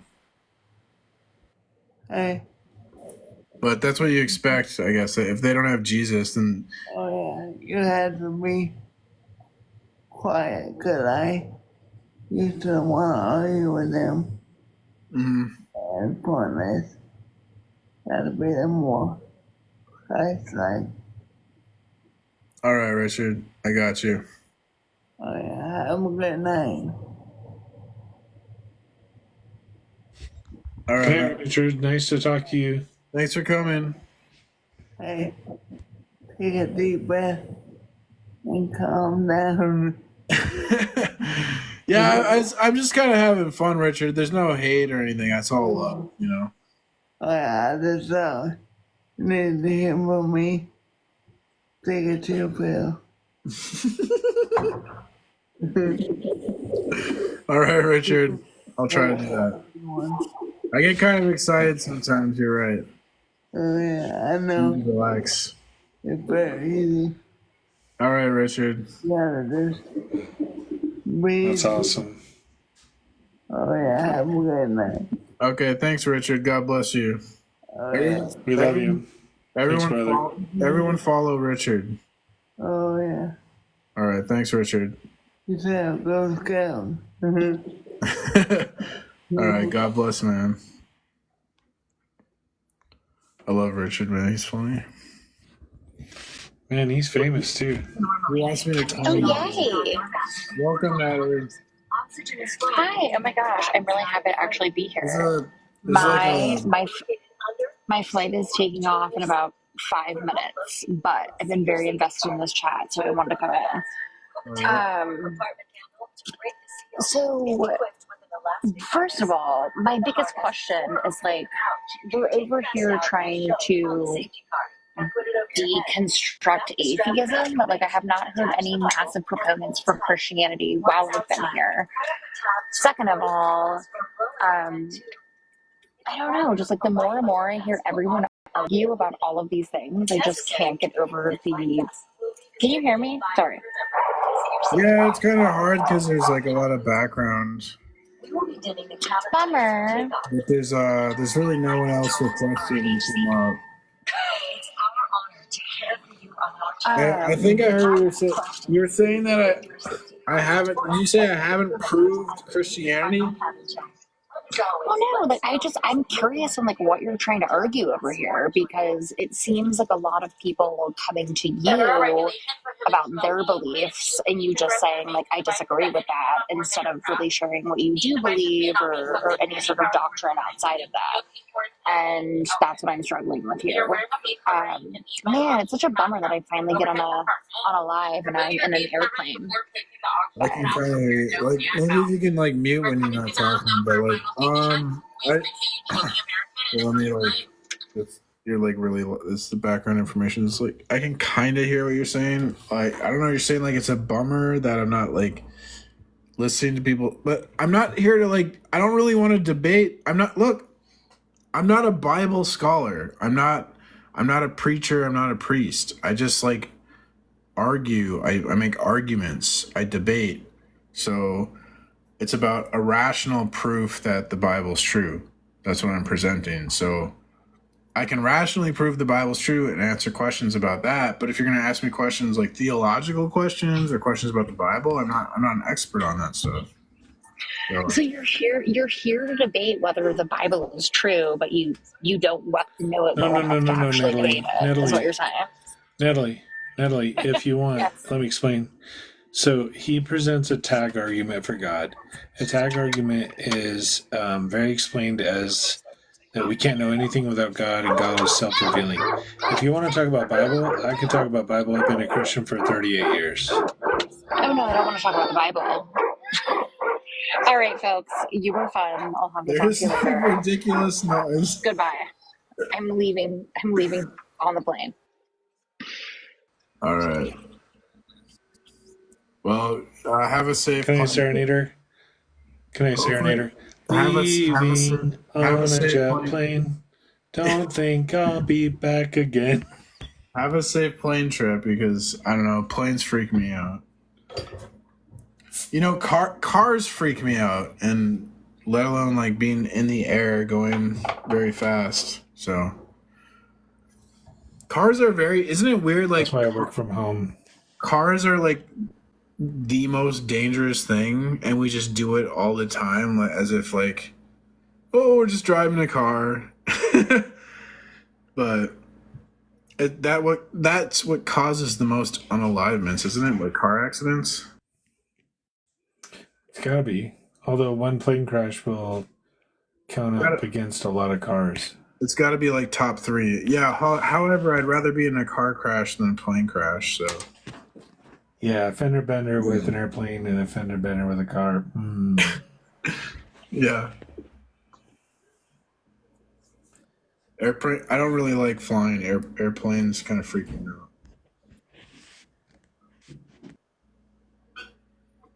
I think Richard was mad I was being kind of mean to people, but I don't think I was really being mean. Like, okay, what did that guy say? That guy said like, no, I've talked to Savage. Let me explain. Do you not know Savage?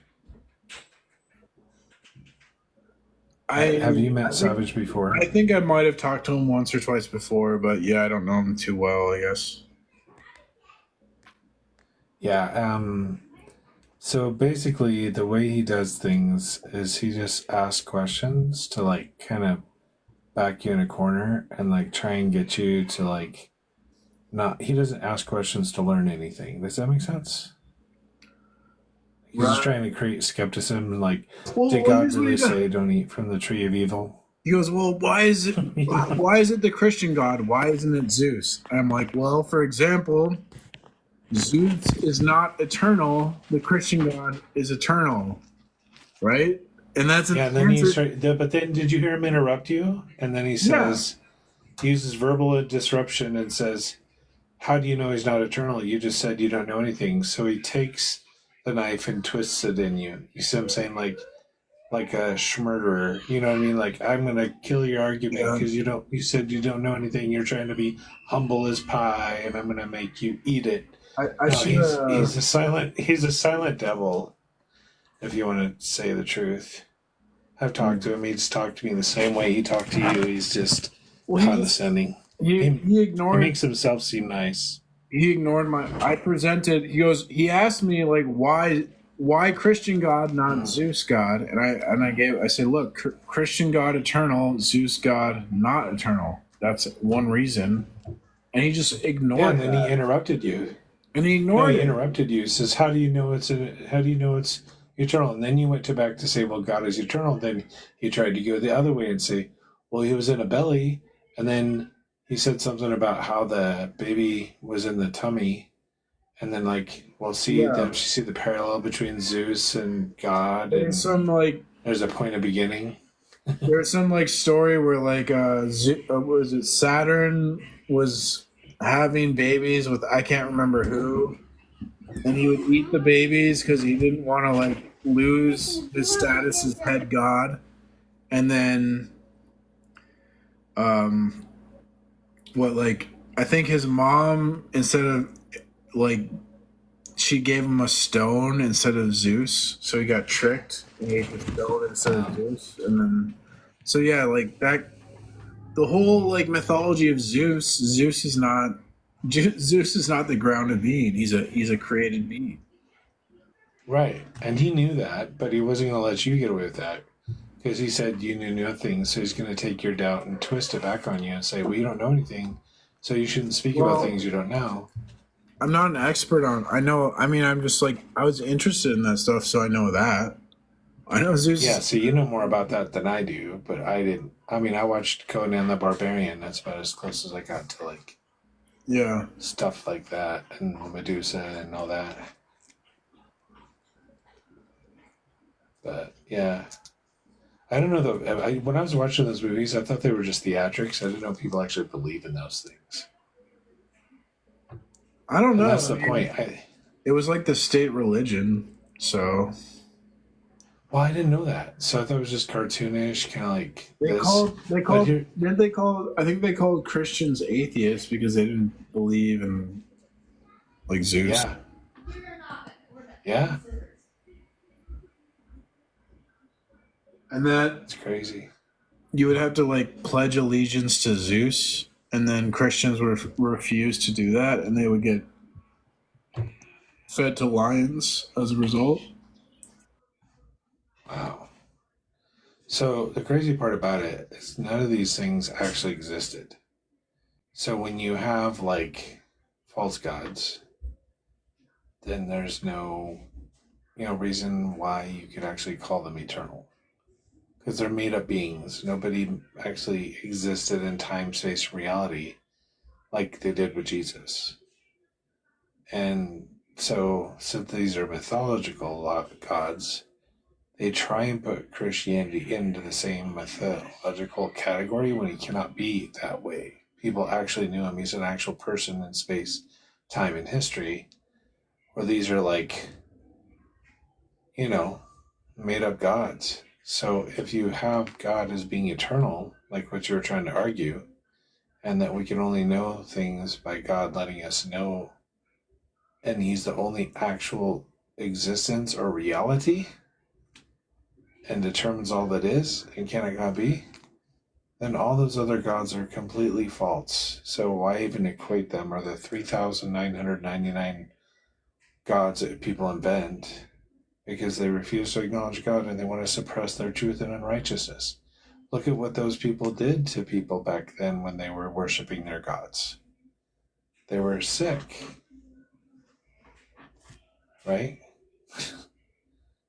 I mean, I don't know. This nutty people.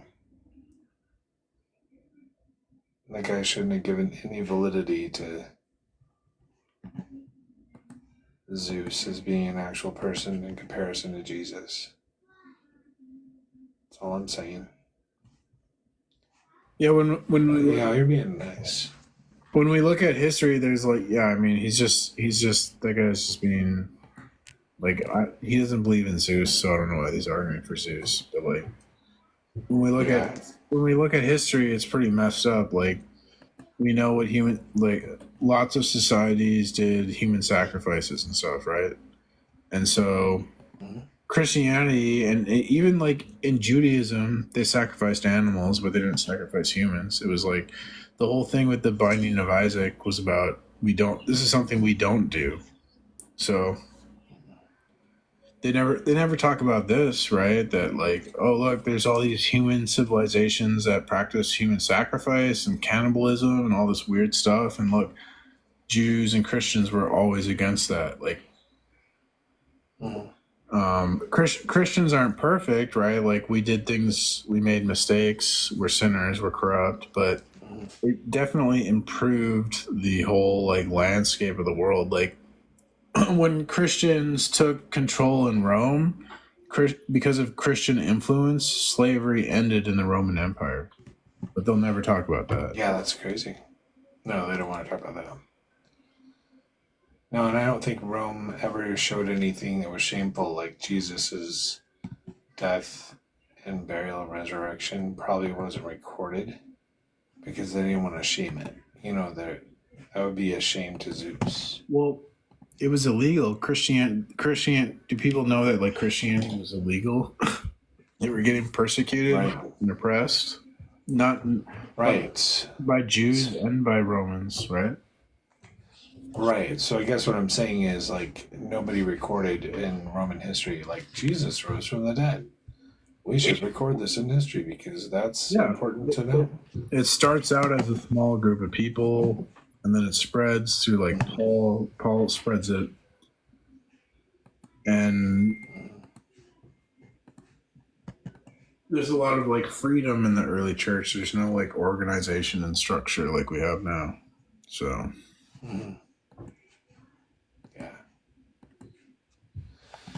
It's crazy, man. Must be in the background. You can request someone. Yeah, no one is.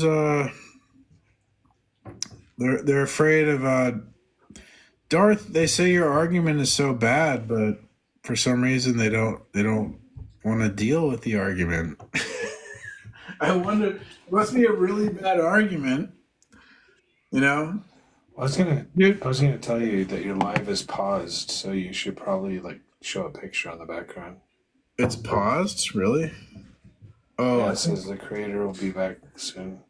Oh, I think I accidentally hit that button. My bad. You should have told me that. You're a bad friend. I'm just waiting for. I'm sorry, dude. I didn't understand how you could talk and be paused. Yeah, I guess there's a button. I just noticed that. I must have been trying to like mute my microphone, and right under mute it says pause live. Oh, really? Oh, I've never done that. That's why I didn't understand why you were talking, because when I'm paused, you can't hear me. Hey, Darth. Oh, there's Darth. Happy Thanksgiving. Yeah, I saw him in the audience. Cap, can I ask you a question? Which God? You come to me on the day of my daughter's wedding. You ask me to commit this schmurder. You don't ask me to your house for coffee. You don't ask me to be your friend. What's wrong with you? I'm sorry, Godfather. Give me some extra grace. I'm Irish. That's right. You The come to Swedish, me German, on the day Irish. of my daughter's wedding and you ask me to commit this murder, and you don't even ask me to be your friend. I left my horse head in your bed. You know, Just the kidding. only flaw in that movie was that we didn't get What's more that? Brando. That's right. I Happy should watch. birthday. I'll be in the background.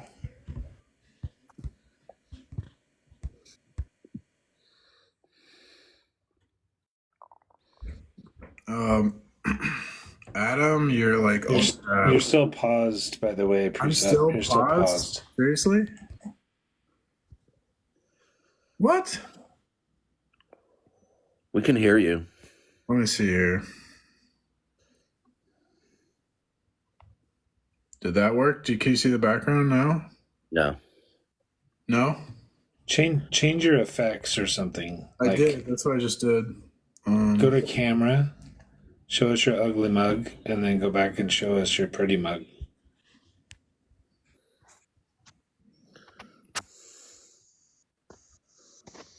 Adam joined. Weird, what's going on? Welcome, Adam. Do you accept God as your creator?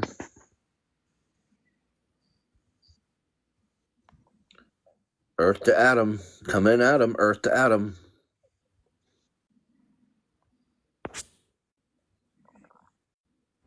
Oh, no. Oh, that was going to go dead. But doesn't Adam mean earth or dirt?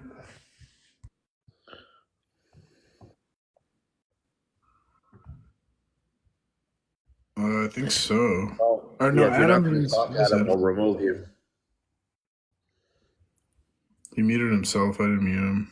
I went on a new live stream, some young woman, and I went on there and I was polite and as cordial as I could humanly be.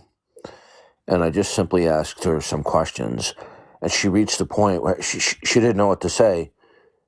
She couldn't defend her position that the world represents independence from God. Then you know what she did? Her final response was to kick me. Hey, Adam, we can see you, but can you talk? Just have Adam go down and come back up. We can't hear you. Yeah, maybe try that. Yeah, try dropping down and coming back up again.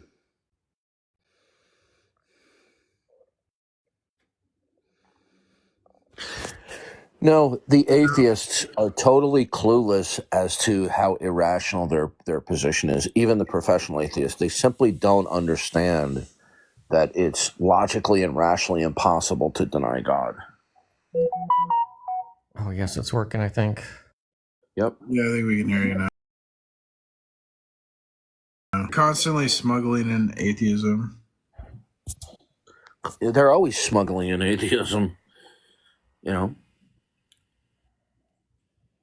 The guy goes, "You're shifting burden of proof," and I said, this is a cliche to say. I'm shifting the burden of proof. I said, how is the denial of God or the not God world the default position? And I said, and even if it were the default position, it doesn't entail that it's true. You know, that paper, Atheological Apologetics, you should get a copy of that. It's very insightful into the mind of atheists. Well, Skywalker, come on up and challenge me that I can't prove God's existence. We can prove Adam, God's we're still existence through a speechless, by the transcendental way. argument. Oh, yeah, I definitely don't believe in God. Okay, what is your justification for the not God world? The same reason I don't believe in things like the tooth fairy and stuff like that. I don't see any evidence for it. This is a childish response. This is another example of cliches. We have good reasons to believe the tooth fairy does not exist. Do you have a good reason to believe that God doesn't exist? Yeah, there's no good reason to believe God exists. Okay. Well. First of all, that's an appeal to ignorance fallacy. Okay, there are good reasons to believe that God exists. If you say they are not good reasons, you have to offer a rebuttal. Not accepting a rationale is not a defeater. Do you understand that? Yeah, I mean, I'm familiar with the only really one I keep hearing is the ontological one, which, I mean, I don't see any credibility towards that. Adam. Kai Nielsen is a famous atheist philosopher. He wrote a book on philosophy called Reason and Practice. You can, it's out of print, but you can find it at archive.org. He said all of the reasons for God may fail, but it still may be the case that God exists. The fact that people employ what you consider to be faulty reasoning from which they conclude God exists, from that it does not entail from their alleged faulty reasoning that the conclusion is false. Okay? So what I just said is an absolute defeater to what you just said. So did you understand what I said?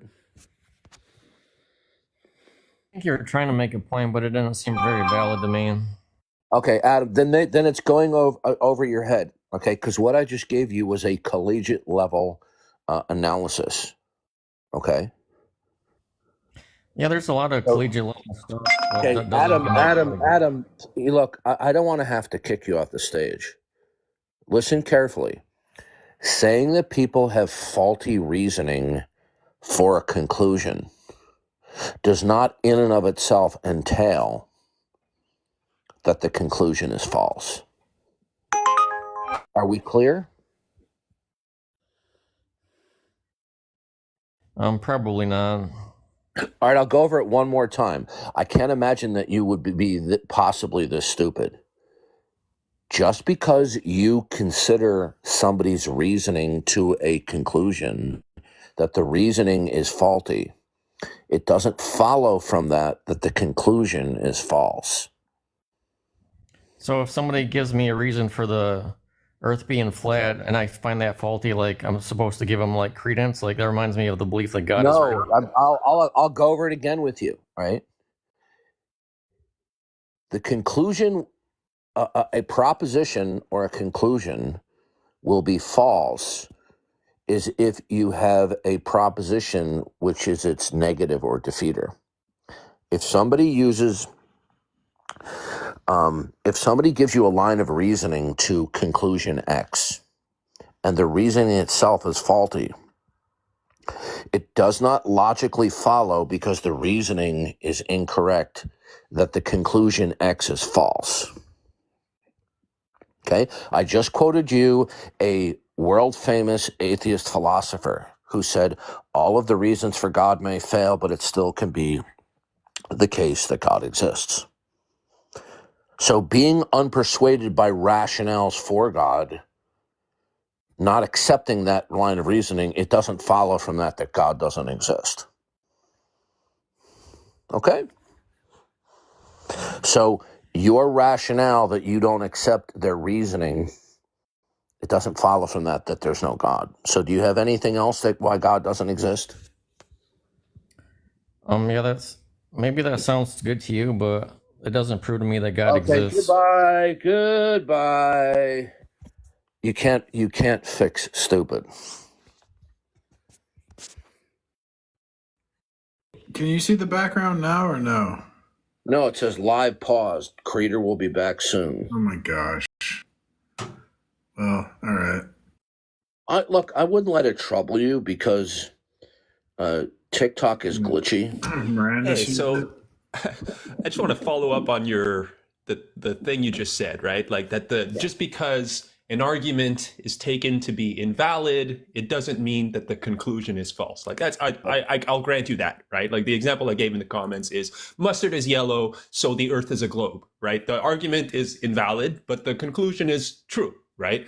So just because there's no arguments for the existence of God doesn't mean that there is no God. I'll grant you that. But you could say that about literally any claim that is unfalsifiable. Hold on a second. Hold on. Okay, Hold sure. on. You know what? Hold on. Sure, Okay. go. Okay. Are you an atheist? Yeah, 100%. Okay, how old are you? I'm 31 tomorrow. Okay. All right, so I'm going to expect a lot more in terms of reasoning capability out of you as if you were let's say a 15-year-old. Okay? So you're an adult. Okay. So I expect adult level reasoning, okay? Sure. So explain to me why there's no God. There could be a God. There could be a tooth fairy. Sir, There could be. listen to me. You're excuse me for interrupting. This blows my mind how obtuse people can be. You can't say there could be a God when you're holding to the negation of God. I can say that I can make the assertion. You can't, and I will tell you why. If I said to you, if my position is there are no little green men on Mars, okay, that's my position. If I then say there could be, that's a contradiction to my negation of green men on Mars. You cannot prove that there are no green men on Mars because sir, you've listen, not been to Mars. You're not focusing. Okay, listen. I don't want to have to give me a minute. Give me a minute here. Okay, you presented your argument. Give me the chance to. Okay. Oh my final God. warning. Okay, you told me you're 31. If you start bickering with me again, I'm going to kick you without further warning. Now, you're not further warning. Now, you're not getting this, okay? Because maybe it's you're not experienced in debate or debate within this philosophical realm. I am, okay? Now, when we're talking about God, we're not talking about any particular ordinary state of affairs, okay? Where, let's say if I say, well, my position is I believe that there is not a kangaroo in my backyard. Mm-hmm. But there could be a kangaroo in my backyard because I'm, let's say, 20 miles from a zoo where the kangaroo could have escaped and found its way into my backyard. Sure. That doesn't work for the concept of God. Why not? Because God is not a contingency. All right? God either necessarily exists or necessarily does not exist. Gotcha. Okay, I see why you're refuting the little green men argument. That just because you can't prove that there's no, because you're saying that it's a rational necessity that God exists is your position. Hey, I'll just call you boring, okay? Sure. I can tell right now, I'm not trying to insult you, but I'm going to be a straight shooter. Okay. You are uneducated on this subject, okay? I think that your subject, the subject of Sir, God, listen to me. is a whole. I'm construct, 63. Right? I'm twice your age, and I will tell you, you do not know what you're talking about. I'll be more than happy to go through this step by step to inform you of a number of your mistakes. But you do not know what you're talking about. I haven't made any assertions. Dude, if you're you don't 31 know what my years old, stop bickering like a teenager. Do not overtalk me while I'm speaking. If you want to speak at length without interruption, I'll be more than happy to grant it. But if you bicker and overtalk me like you've been doing, from here on out, I'm going to kick you without further warning. Are we Let clear? me know when I can speak without interruption. Goodbye. Okay, wow. Goodbye. Okay. 31 going on 16. They cannot help themselves. I firmly believe that their immaturity is a significant influence on their atheism. Welcome, Kazoo. Hey, I just want to pop in and say hello. I hope you're doing well. I hope you had a really good Thanksgiving, you and your family and all that.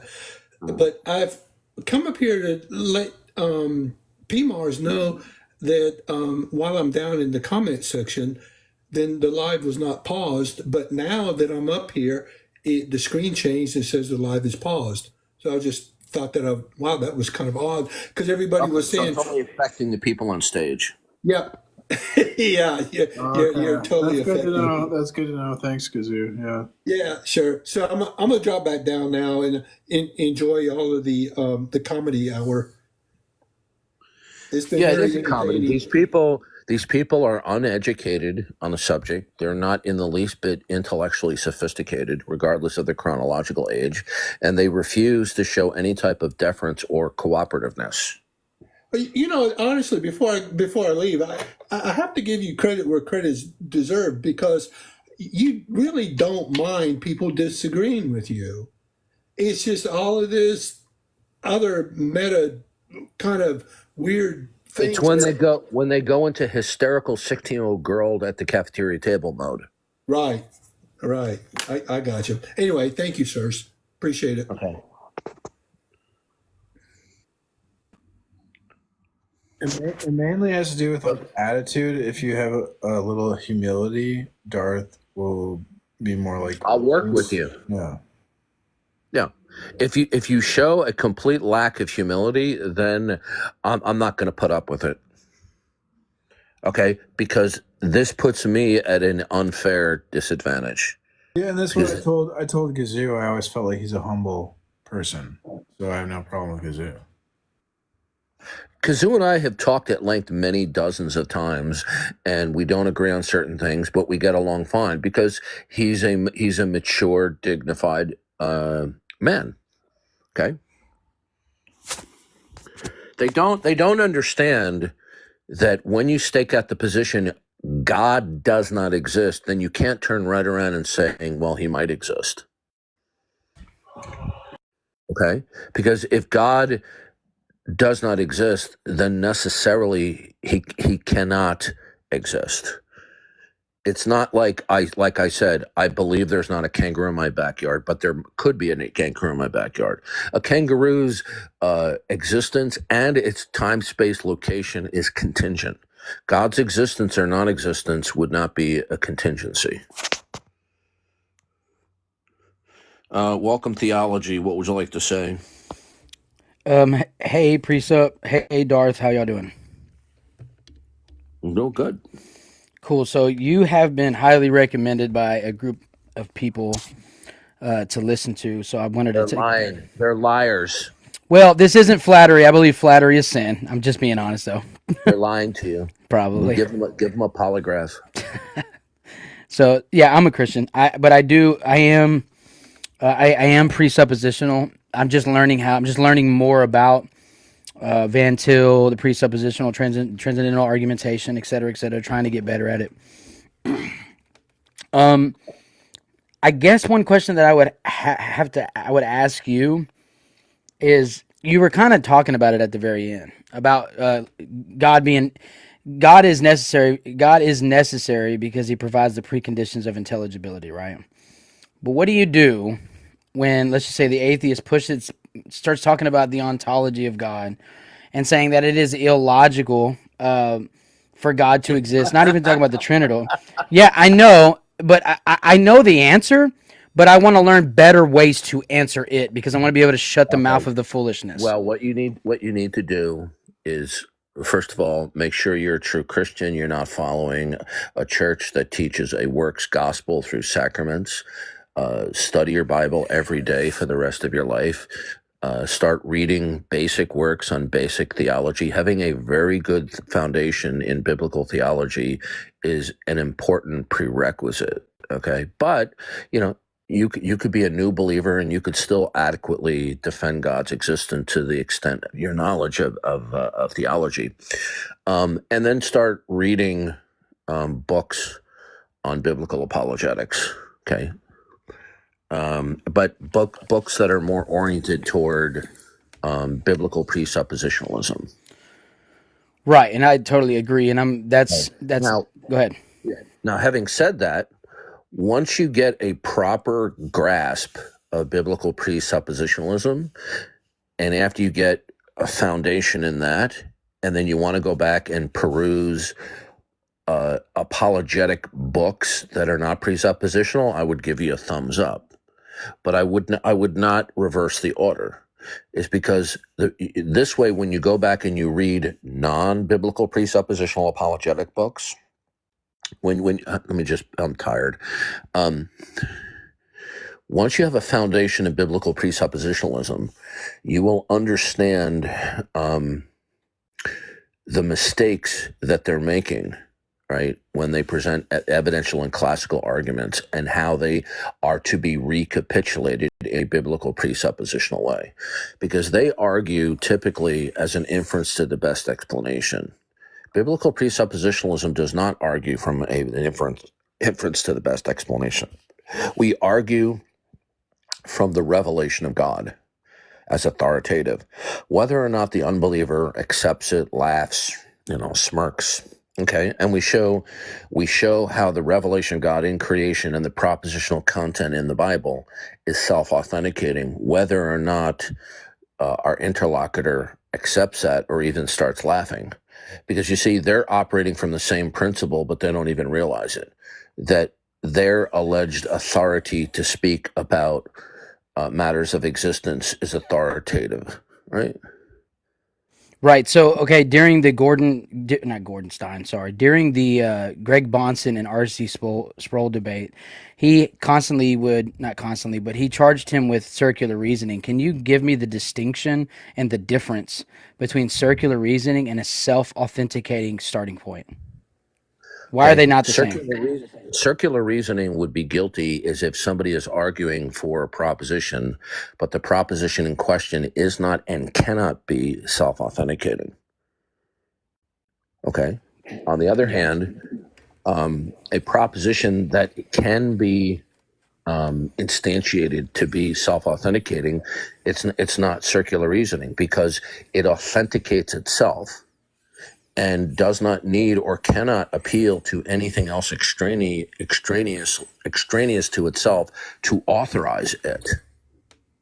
So the mistakes, as brilliant as Sproul was, and by the way, if you want to read, what I would recommend that you do tomorrow is go to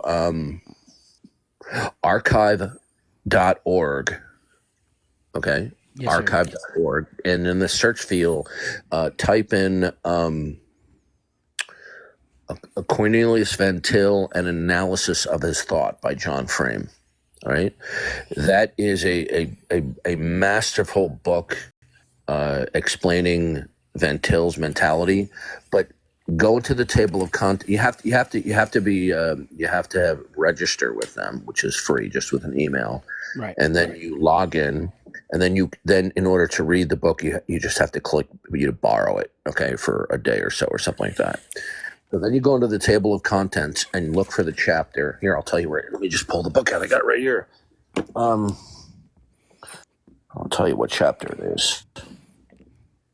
Because I've read Van Til, The Foundation for Christian Reasoning, or The Foundation for Christian Knowledge. I've read that one from Van Til. Okay, well, Van Til is not easy to... Damn straight. He is hard to read. Right.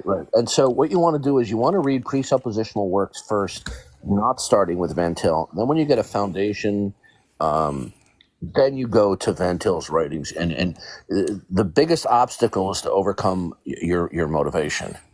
Okay, because when you start reading Van Til, in some of the parts of his books, your eyes glaze over, because he's not writing to a lay audience.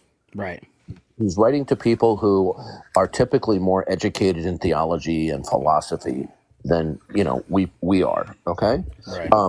But I don't encourage or discourage people. I discourage them not to just to get mental practice on Van Tilian thinking by starting with Bonson's writings. Okay, right. And then when you have sufficient motivation to slog through his works, so if you send me a DM after the stream, or when after you leave, send me a DM. Just send me a DM asking for resources, and I will send you something that will make you happy. Gotcha. The chapter in question is, let's see, where is it? Where is it? Hold on, let me look in the index.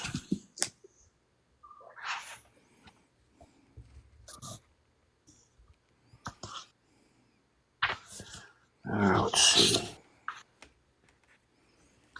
Just give me a second. I'll be right with you. No worries. Okay, 1, 4, 1.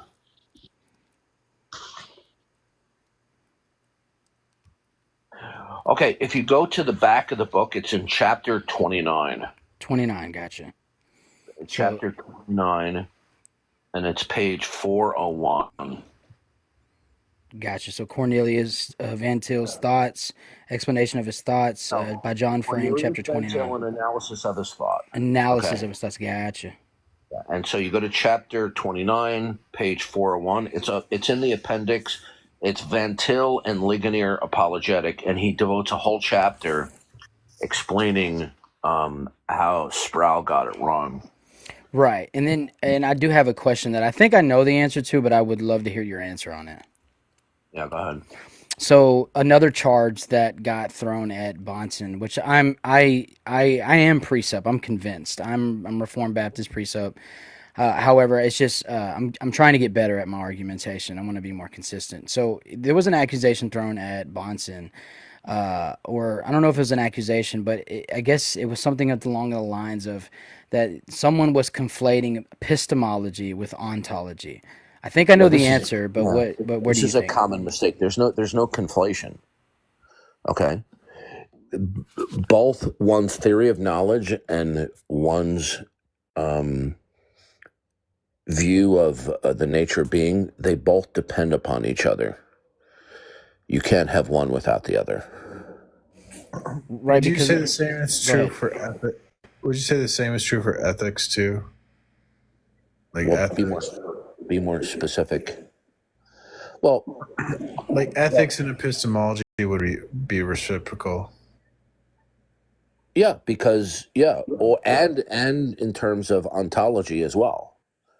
Yeah, they're all three. Yeah. Yeah, they depend upon each other. So you can't talk about the nature of being without a means by which you can know about the nature of being.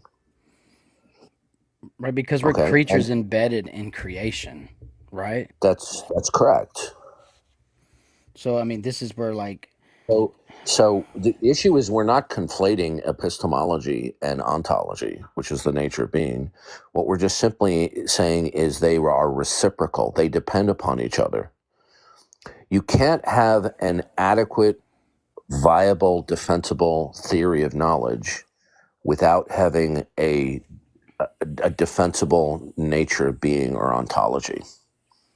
Because like if nothing exists, then there would be nothing to know about.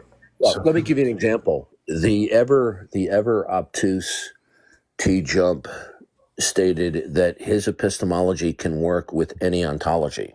So how would one's theory of knowledge work in a world where all states of affairs spontaneously occur? No, you couldn't, I don't think. No. So the point is both ontology and epistemology, they both depend upon each other. In other words, unless you had a viable working theory of knowledge, how you could know, right, then you're not going to be able to talk about ontology. And you can't talk about the nature of being without a viable working model of epistemology. How does that square with what Calvin says in the beginning of his Institutes? I mean, I think that squares with what he says, that to have a true knowledge of yourself, you have to have a true knowledge of God to begin with, correct? Or does that square with it, or am I just totally going somewhere else with that? Well, I haven't read Calvin's Institutes, but I've read citations by other people like Bonson and Van Til where they cite that, and I agree with it. By the way, just for the record, I'm not a Calvinist. Well, there's an issue where we're kind of trying to highlight is that there's a cart before the horse scenario. So from a secular perspective, like they'll be like, here's my ontology, and then from there I develop this epistemology, or here's my epistemology, and then from that there's this ontology. But you have to have them both at the same time, and so you have to have like a unified approach to build your worldview, and that's the Bible provides. Like we get all three at the same time, a unified worldview. So don't forget to send me a DM and ask for the resources. Yeah, Okay. I won't. And one And thing that by the go way, ahead. by the way, in the resources, you'll be able to find an electronic version of Cornelius Van Til's work. Excuse me, I apologize. I'm tired.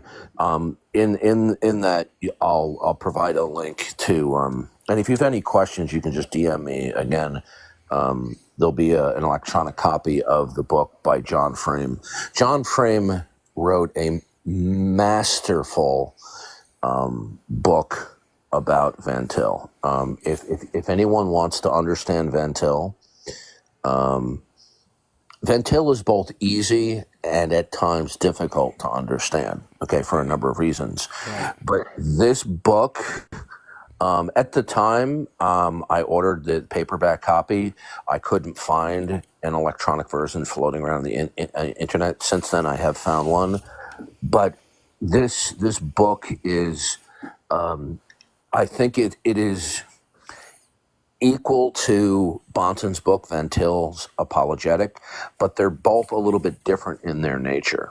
Okay, they both complement each other, and they're both targeting a different facet of Van Til. And I think that if you want to understand Van Til, the two works that are an absolute must read to understand Van Tillian thinking are those two books: is Cornelius Van Til, An Analysis of His Thought by John Frame, and the other one is Van Til's Apologetic by Bonson.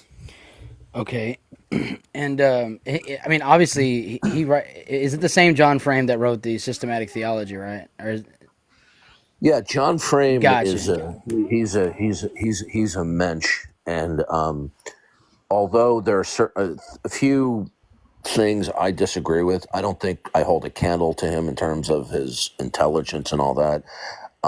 But John Frame is a man of amazing brilliance and comprehension, and he probably was only second to Bonson in being one of Van Til's greatest students and understanding Van Til. Yeah, I watched it. I've read his Systematic Theology. I was like, is this the same John Frame? That makes sense because his Systematic Theology, I think, is so clear. Love it. I'm a big theology nerd. If you like what you read there, I couldn't put this book down. It's that good. It's just so awesome. It's one of my top books. It's a joy to read. The depths of his knowledge are just amazing, and he writes with just such clarity. And you pick this book up, if you have the slightest bit interest in understanding Van Til's thinking and some biographical material. I mean, this book is it's a Christmas morning. That's how good of a book it is. So what? Now maybe you'll know this better because I've only read his Systematic Theology, which is a big book. But I've heard some accusation, and it's not necessarily negative, but I've heard some accusation that he is a different stream of presuppositional apologetics compared to maybe he may differentiate from Bonson. Is that true? Because I heard he can't defend axioms. That confuses me. But again, I don't know. He differs a little bit on certain which are minute points. They're not entirely trivial, but they're not monumental either. Okay. Right. And so, what I absolutely love about this book is it's such a devotion to detail. Of he probably understands Van Til probably better than no one living on this planet today. So is it more and stop me whenever you're done, but is it more so autobiographical or both theological and autobiographical? It's both. Okay.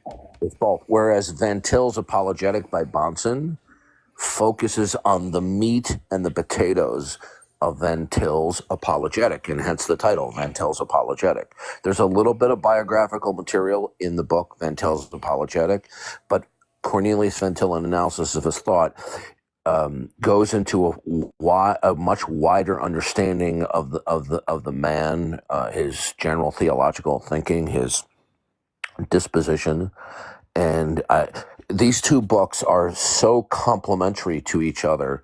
It should be required reading for anybody wanting to understand apologetics. Okay, so Bonson and Cornelius' analysis of his thoughts by Yeah, John I'm Frank. going to send Gotcha, you a gotcha. link, And and I got one more question, and then yeah, I'm done. And this one you could probably laugh at, but I mean I'd be curious. One thing I've noticed when I'm arguing presuppositionally with the staunch atheists, they do a thing they do a thing where they worldview hop.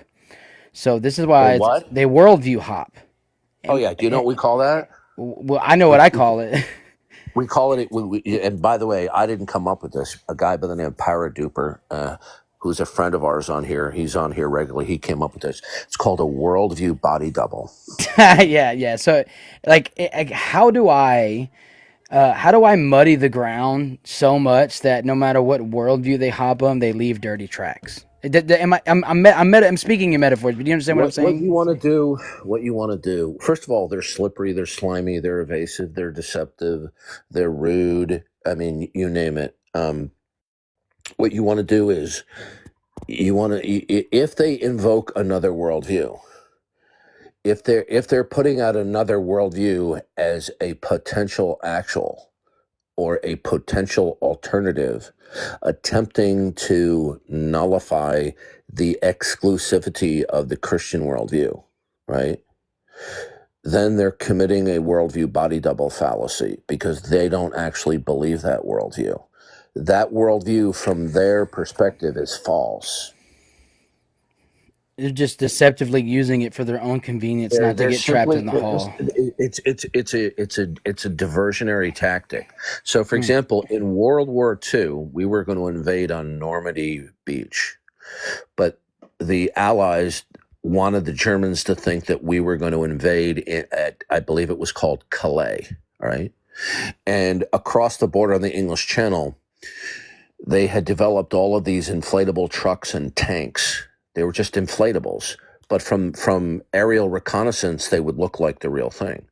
So we led the Germans to believe that we were amassing military equipment to invade Calais. Right? It was a complete diversionary tactic, and it was brilliant. When atheists bring up other models of reality, they're committing a fallacy.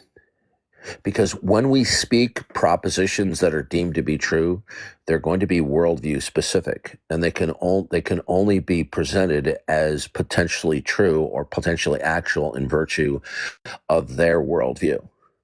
So if they're an atheist, if they offer the Quran or Islam as an alternative, attempting to rob the Christian worldview of its exclusivity, they're committing the worldview body double fallacy.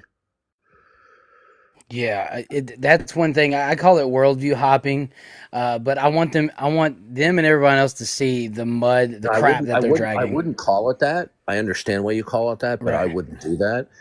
The more accurate label should be a worldview body double. Okay, because they're not actually temporarily holding to Islam and other worldviews. Right. They're just putting it out on the table as a potential actual to rob the exclusivity of the Christian worldview.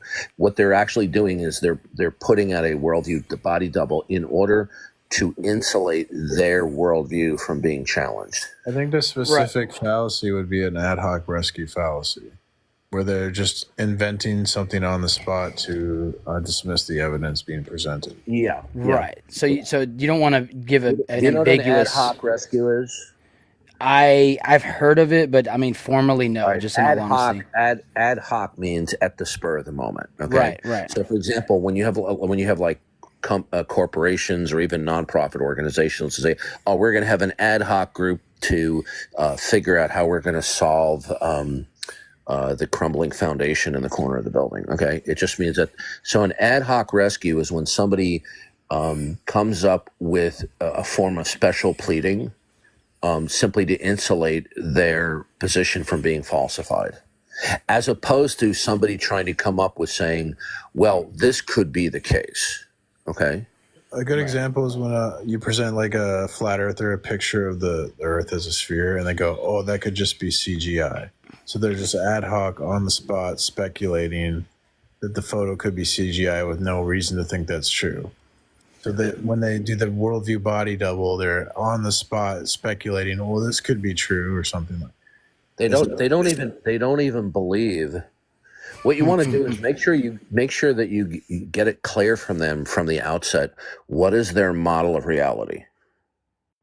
Okay, so if they identify as an atheist, then down the road, when you present the exclusivity and indispensability of the Christian worldview in terms of the property set of the God of the Bible, they cannot invoke another worldview as a something that will rob the Christian worldview of its exclusivity because they're atheist. So they're proposing another worldview rather than present their worldview as the defeater for the Christian worldview.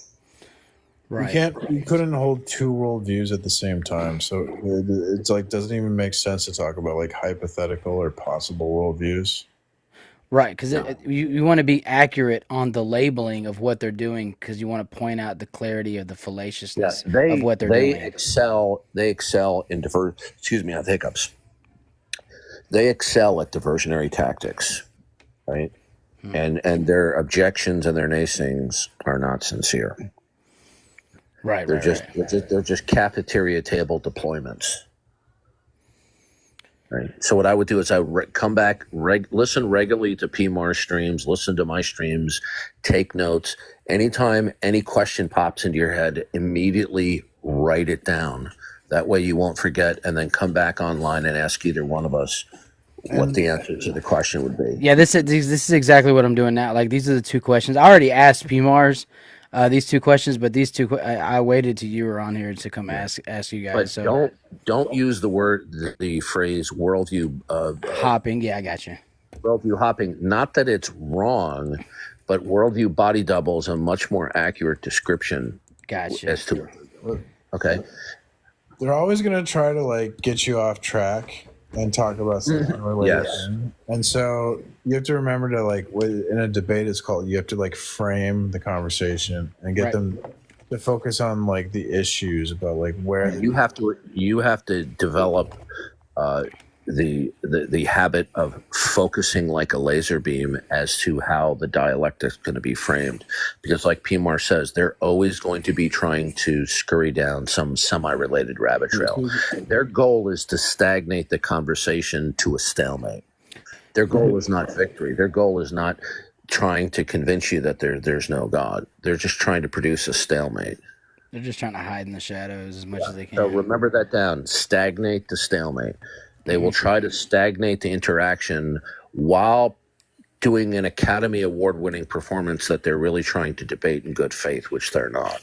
Darth will try to simplify it. He'll try to break it down to like say like, look, we fundamentally disagree about what makes something possible or impossible. And so like I'm saying it's God. What do you say it is, right? And they can't say like I don't know, or they can't, because they're going to throughout the conversation talk about what's possible and impossible. It's unavoidable. Right. Just keep bringing them back to that. Oh, did you say something's possible? Well, what dictates possibilities? Yeah, by what standard? standard? Did you say something's good? What's the good? Oh, did you say something's true? Well, what is the standard for true? Like you can just keep bringing them back to that whenever they're talking. Right. And how do y'all feel about arguing presuppositionally in a syllogism form? Well, you can do that, but there's no one correct way of doing it. There are different ways of cashing out the same line of reasoning. Right. So like for example, TAG, the transcendental argument for God, we talk about God being the necessary precondition. Mm-hmm. But sometimes we leave out, including myself, that we're talking about the self-revealing God. Mm. We're not just talking about God as a hypothetical. Right, specifically, the Christian God, this revelation. Yeah, we're not going to separate the ontological status of God being there from him revealing himself in creation. Now, that doesn't mean you have to keep on talking about that. Right. But you explain to the person, oh, here's another good one for you, right? And this is something that I've been working on for about the last year. And this is a great tool to have. It's a simple question. Okay. Can God be known if he purposes not to be known? Very simple question, non-controversial, but it can be used with deadly force against your interlocutors. So 99 times out of 100, they'll say, yeah, God can't be known. Well, once they concede to that, then once they start talking hypothetically about what God is or is not, what God would or would not be compatible with, they're not in a model of reality that where they can say anything about God because they're in a non-revelatory environment. We can only know God only to the degree that he takes the initiative to reveal himself in creation and through the prophets codified in the Bible. And this is why all atheists are thieves, because they'll steal from your worldview to Right. substantiate their own.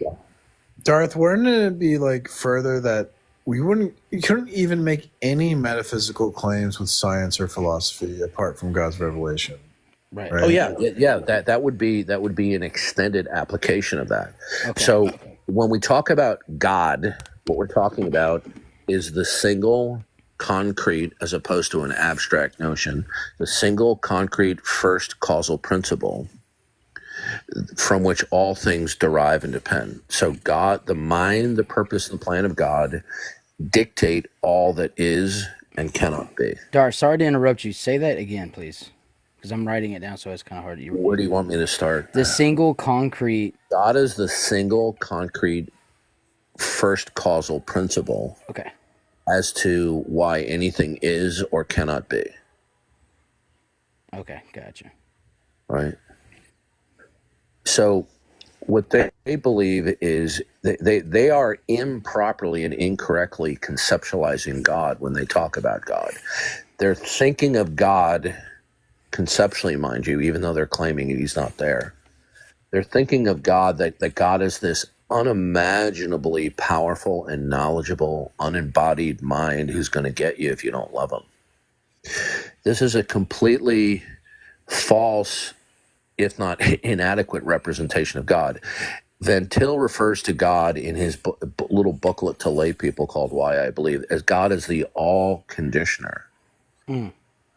When Van Til is speaking to philosophically minded individuals, he will say that God is the concrete universal. In other words, God is what unifies everything at any scale, and the concreteness refers to that God is not just some abstract notion that unifies the members of the set, but God being a concrete being, meaning his mind, purpose, and plan, imposes whatever levels or categories of unity there are in the world.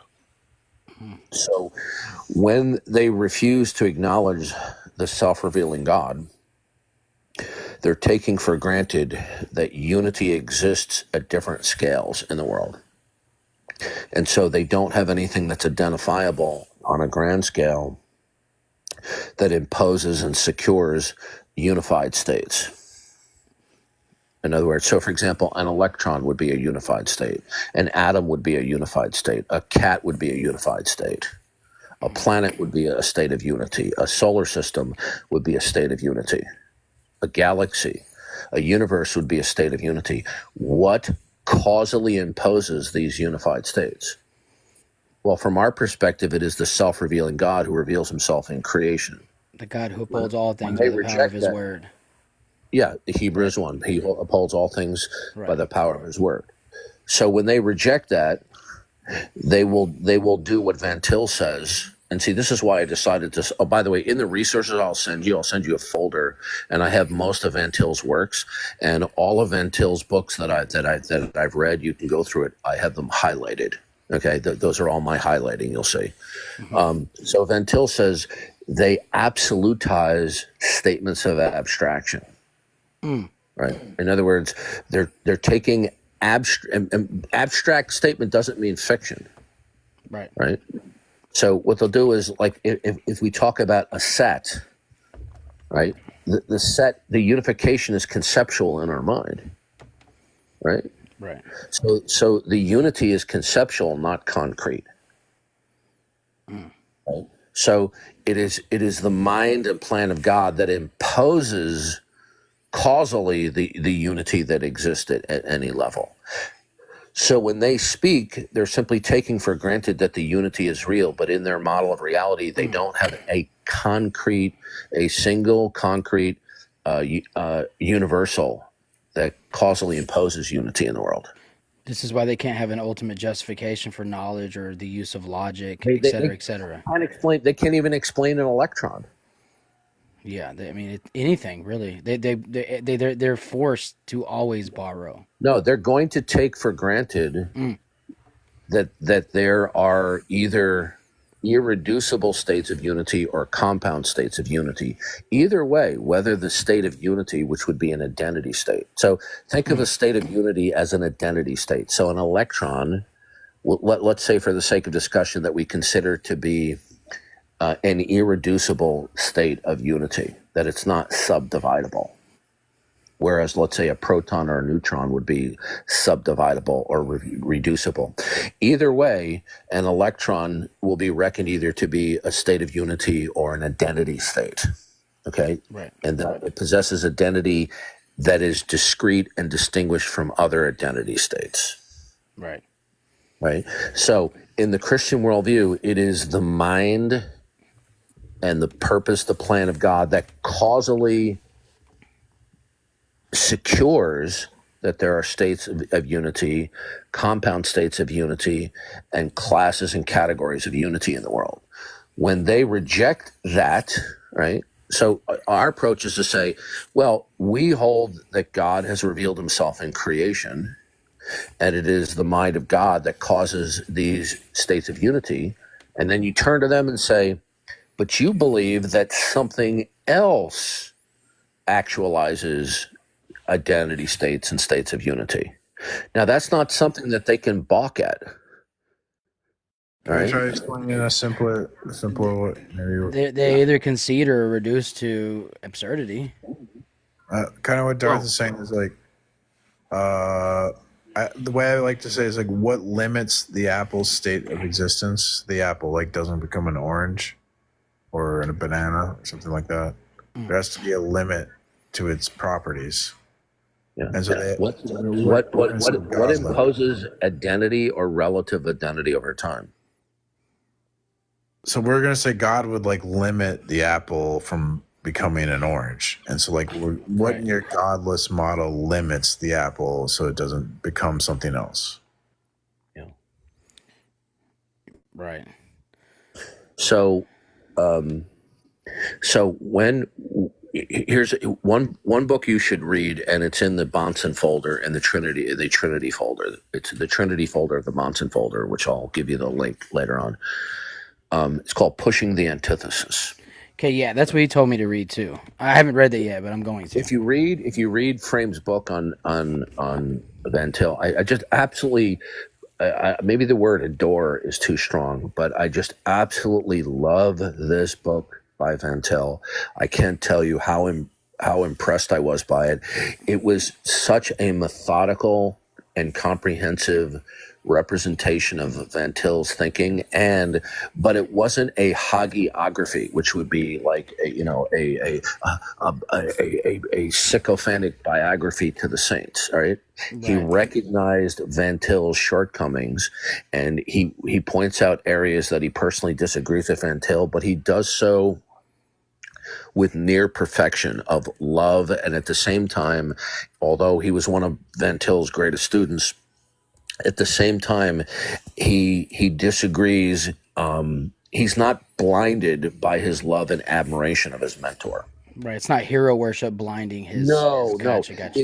I tell you, I'm telling you, it's one of my all-time favorite books in studying apologetics. It's such a fantastic book. Well, I'm definitely going to check Pushing the Antithesis in that other book. Yeah. So when you're dealing with the unbeliever, you must always push the antithesis, and you don't allow them overtly or covertly. You don't allow them to frame the debate.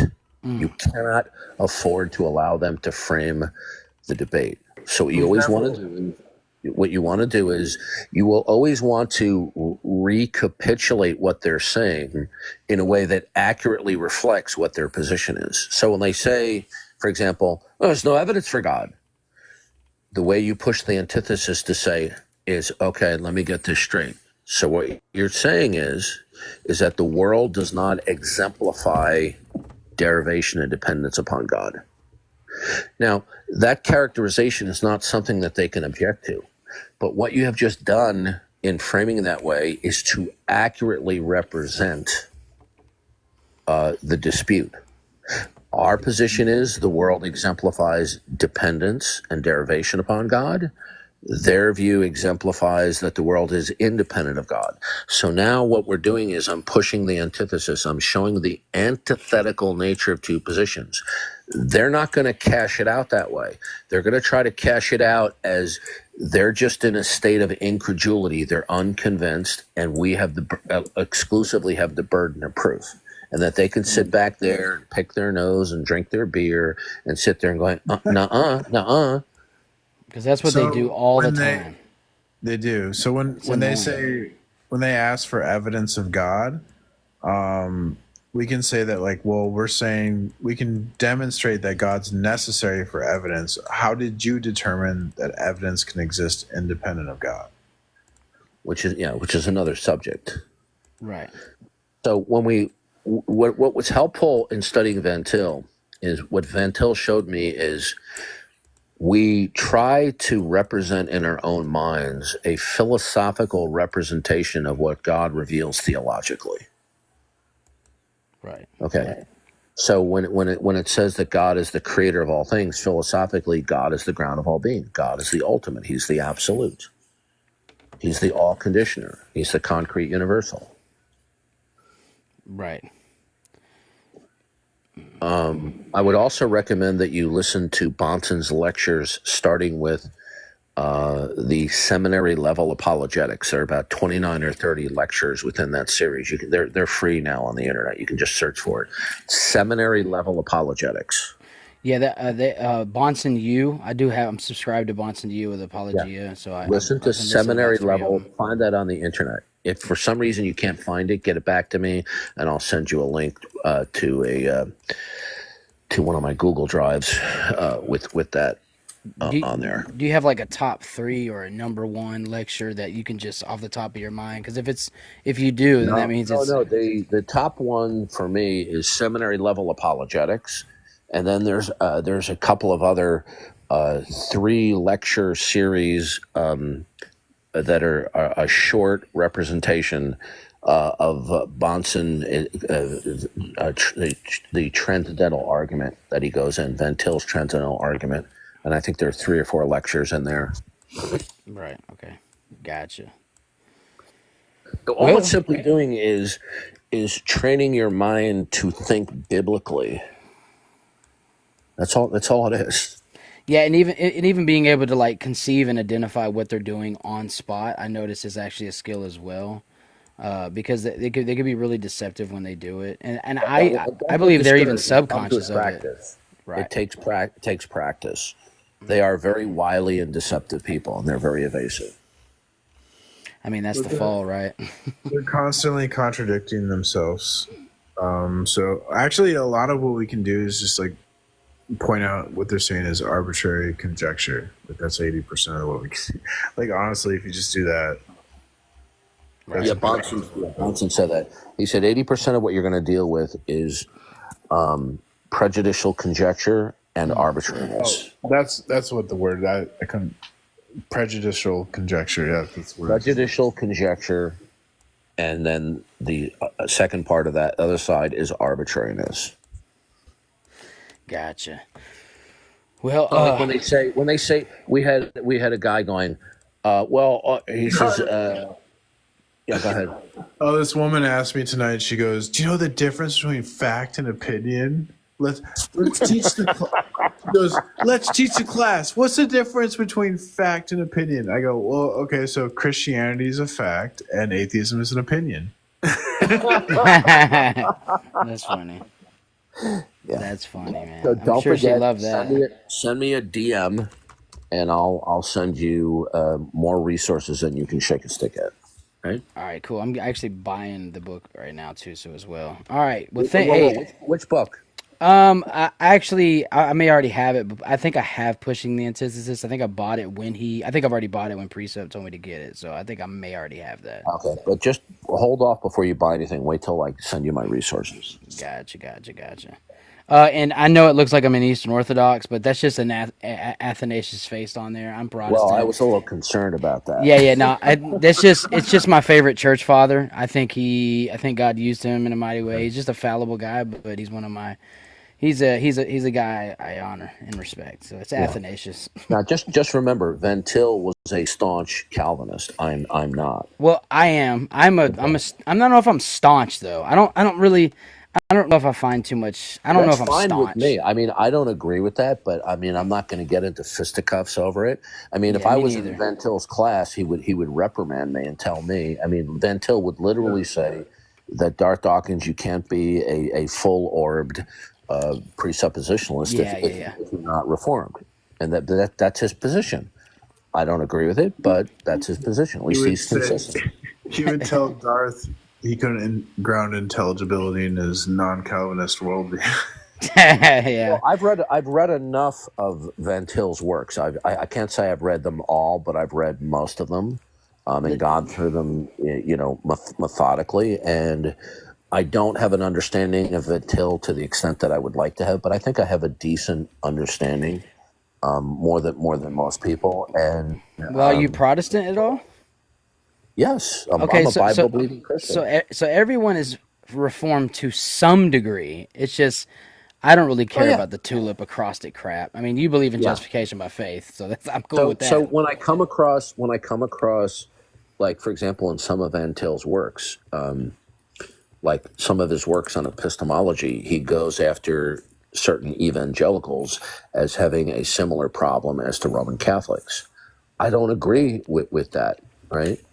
But that's his position. Like if you read the book Cornelius Van Til, An Analysis of His Thought, Frame points out one of Van Til's brilliant points was pushing the antithesis. But Frame points out that even sometimes the great master himself would carry the principle of antithesis sometimes a bit too far. But that's not to say that him wielding the principle of antithesis isn't a stroke of brilliance. It is. Yeah. Right.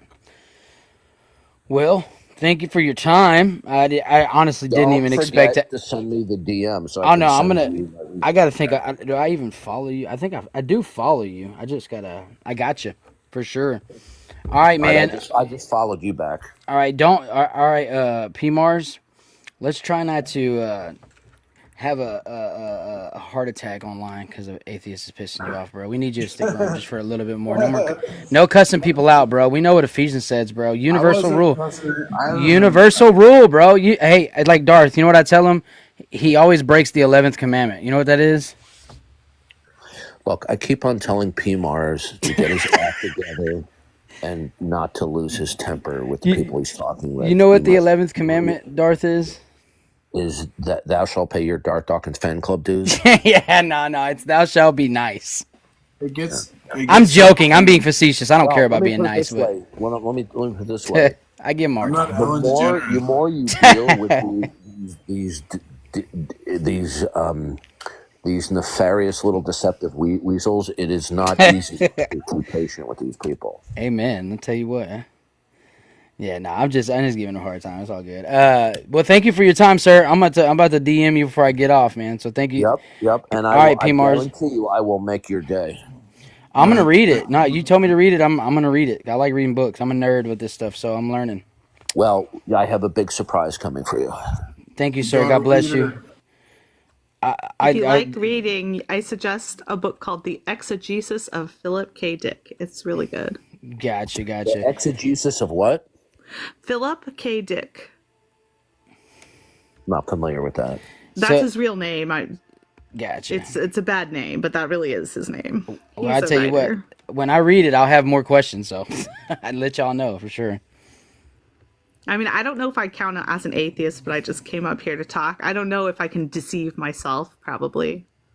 If you refuse to acknowledge that God is and that he's revealed himself, then you're an atheist. I mean, I don't know if God is, and if he is, he hasn't revealed himself to me, so I wouldn't claim to know either way. Okay, well, you've already decided that there is no God in whom No, has I made havenent. I decided May, that may, there's a may I finish, possibility of a please? billion gods or a Hey, singular listen. Why don't God. you let me finish instead of interrupting me? Okay. Sure. Okay. Oh, You had. one thing I'm after you're done. talking. I know. So you have decided, and this is beyond dispute what I'm about to say. You've already decided there is no God in whom has made himself unambiguously clear. To me personally. You have decided there is no God in whom has made himself in the world, generally speaking, unambiguously clear. You deny that such a God exists. No, I recognize that there's a possibility of a No, God, you're but not that it's getting not this. This clear to went right me. over your head. What I just said went right over your head, so I'm going to have to go over it again. You categorically deny that there is a God in whom has made himself unambiguously clear to all mankind. Your position is To that all, God yes. does not exist. Yeah. Yeah. So you're not undecided about He God. might. You've decided You've decided that God does not exist. Sure. Okay, and Since claiming I don't that know you're if he exists, so it's not clear to me. So Thursday. it How can't old are be you? clear to all. Thursday. How old are you? Why? Why? Because it tells me about your life experiences. Okay. In my 40s. Okay, good. So it makes a difference whether I'm talking to an adult woman or a man who's in their 40s versus a 19-year-old. So you have several decades under your belt of life experiences and hopefully learning critical thinking skills. Now, claiming to be an agnostic, claiming I don't know, is a claim that will have to be examined to see if it holds up. I don't know, so. Okay, you're just repeating the same claim. Okay. I mean, Now, how can I know something that I don't know? Okay, How can I believe in I'll try to something that I explain it don't to you. know? Okay. When one claims that you don't know that God exists, excuse me for a second.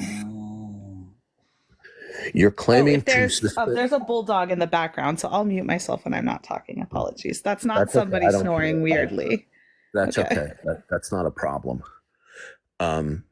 So when you say I don't know, right, and you even insist on it, you're just being emphatic about your self-identification.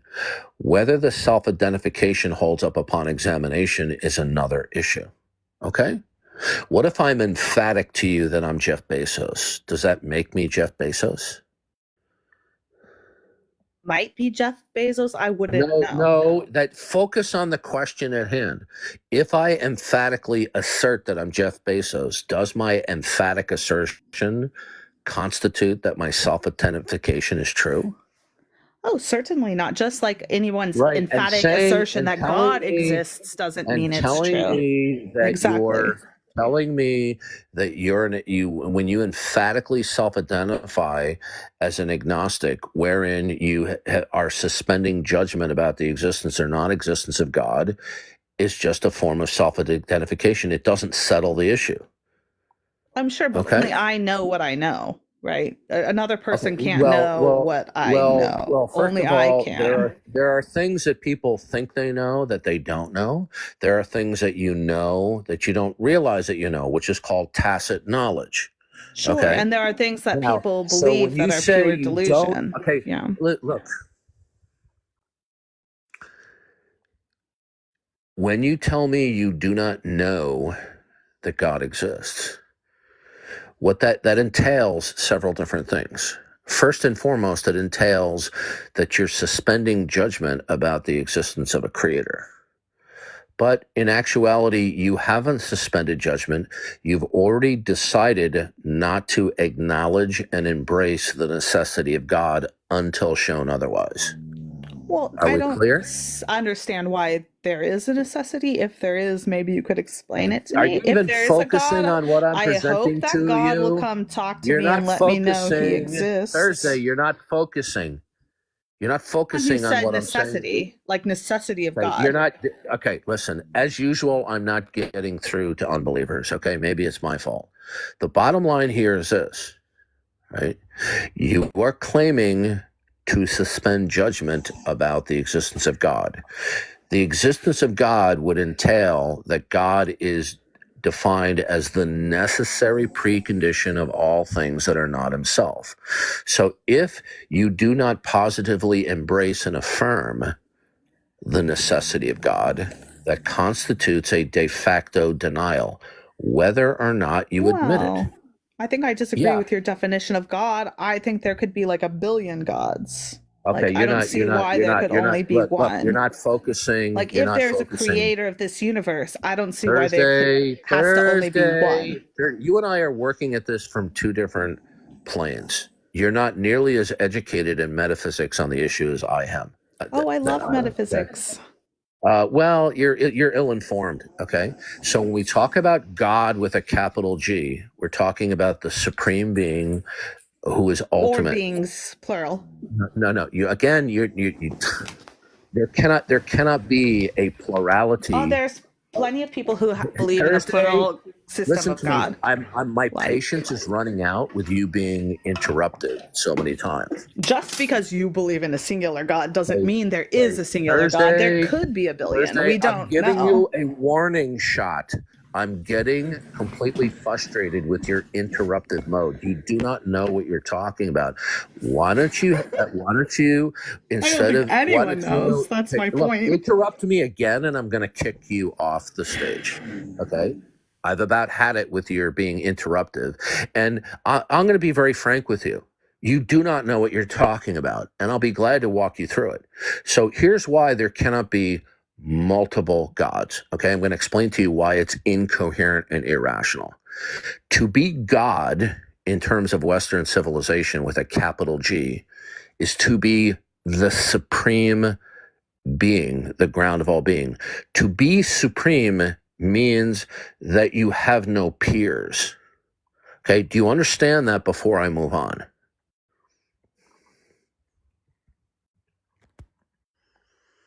In the Western understanding, but that's not the only understanding. That's of God. what we're there are talking lots about of right now. Understandings of God. Thursday, listen to me. You're uneducated on the matter, and I'm trying to help you out. And I'm exercising. It doesn't say anything about.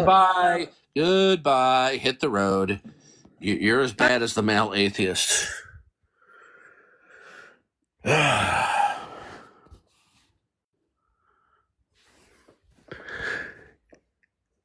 You cannot have two non-concretely unified supreme beings. No. Okay, it's incoherent. So if you are characteristically supreme, i.e. ultimate, then by definition there cannot be a peer. Okay? Now, if you want to talk about multiple gods with a small g, that there are multiple agents who have supernatural capabilities, fine, but that's not what we're talking about. We're talking about God as defined as the supreme being, the creator of all things that are not himself, who is ultimate. Okay? Right? So don't you love it, people like her, how, and I appreciate immensely her chutzpah and her enthusiasm, but when you combine enthusiasm, chutzpah with ignorance, it makes for a bad recipe. Sounds like, and that's not the same thing as belligerence, but. Well, she was getting there. She was rude. She was a bit obnoxious, and she doesn't know what she's talking about. Right? What do you do? What do you do when the atheist is behaving? When they're what? When they're behaving. What does that mean? It means they're being epistemically honest, and they're not being like if you ever had a good conversation with an atheist, and it's extremely rare. For sure. They will be misbehaved from one degree or another. They will be deceptive to one degree or other. Some are less deceptive than others. Most of them are typically evasive and deceptive, and they don't focus. That's one of the issues I deal with all the time. They're not focusing on what you're saying. What they're doing is they're listening half-heartedly to what you say, and then the gears are turning in their head as to what slogan or cliche they can pull out of the American Atheist canvas tote bag. Yeah, and at that point, that's where I'm like, this conversation is no longer meaningful, and it's like, it's just like, I don't Look, know. I'm not trying to be haughty here. I don't claim that I have academic credentials, but I certainly have a greater informal understanding of these topics than the overwhelming majority of unbelievers that I deal with. And I'm dealing with a lot of people that are just uninformed. They're passionate, but they're uninformed and they're ignorant. Okay. Look, if I didn't know what I was talking about, why was I able to stump one of the smartest atheists in the world? I feel like if we're talking to like an honest, well-behaved atheist, that the end result will they'll have to just admit that they live in a world of like ultimate mystery, and they're a radical skeptic, basically, and that would be the honest. Because I've had atheists you don't wanna concede do that they that. were absurd. Like I've had atheists, and Well, it's sure, been rare. If they concede that, then they can't debate because Exactly. Well, you have to can't be understand arbitrary. that to adopt the denial of God, regardless of the facade that they put up, are varying degrees of irrationality. And I'm not just saying that because I disagree. It's literally irrational. So let me put it this way. In order to deny a proposition, you're going to need to instantiate a proposition that functions as the negation or the denier of said proposition. So in order to falsify A, you have to present not A. You understand? I'm following. It takes an identity statement to falsify an identity statement. Right. Are we clear? Yeah. So, for example, A would negate not A. Not A would negate A. All right? So, if God is the ultimate identity statement and God is the ultimate identity state, in order to falsify God as an identity statement, you're going to need to present an identity statement and ground its actuality and show how it negates the existence of God. But no such, they can't do that. Right. So this I kind of caught. You know who this guy is?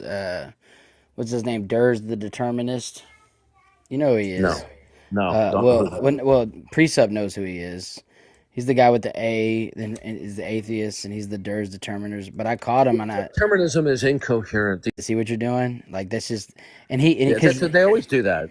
Yeah, and it's like, hey, I thought you were being gracious with me, man. Thought you were being honest with me. Not see what you're doing, and it's like, he just conceded to it. He's like, yeah, because there's some parts I am atheist. I was like, yeah, but that's contradiction. He's like, I'm okay with that. It's like, well, they're okay. okay with that because they're okay with cheating in a dispute. Exactly. Yeah. Okay, so one minute they'll identify as an atheist, they'll deny God. Then when you walk them through it and you show them the impossibility of rationally denying God, all of a sudden they go, I'm just unconvinced, man. You have the burden of proof. All right. So what I call it is they pull out the laminated incredulity card. And do you know why it's laminated? Because if they didn't, the card would be in tatters. Because they constantly. Okay. So the point is, they will, up to a point, they will identify that God doesn't exist. But then when they get pushed into a corner and their cliches for atheism, the denial of God don't work, then they become the incredulists. Okay. So I'm just unconvinced. I've yet to be presented with evidence for God. Okay. Well, when you say you've yet to be unconvinced, are you claiming that you're in a complete state of ignorance, or are you telling me that you have determined that the world exists with independence from God? Notice again how I've framed the dialectic. You do not allow them to frame the dialectic. Okay? Because it'll be a never-ending treadmill that you're on with these people. Framing the debate is very important. It's critical. So Okay? basically, and we're not arbitrary framing it by unwillingness. cheating. We're not framing it by cheating. We're framing the debate in a transparent, truthful way. Our position is God as a self, revealing God. We're in an environment of revelation. Their position is God has not revealed himself. They're not in an environment of revelation. If you think about a bias, we're being upfront about our bias, what we believe, and they are not. They're trying to hide their bias. We're not hiding our bias. Yeah. Right. That's why I usually will say, hey, I'm just going to be, I'm going to be transparent. Here's what I believe up front. Because I think, because they do try to hide it. Well, because their whole dialectic is based upon slogans, right? It's just sloganeering.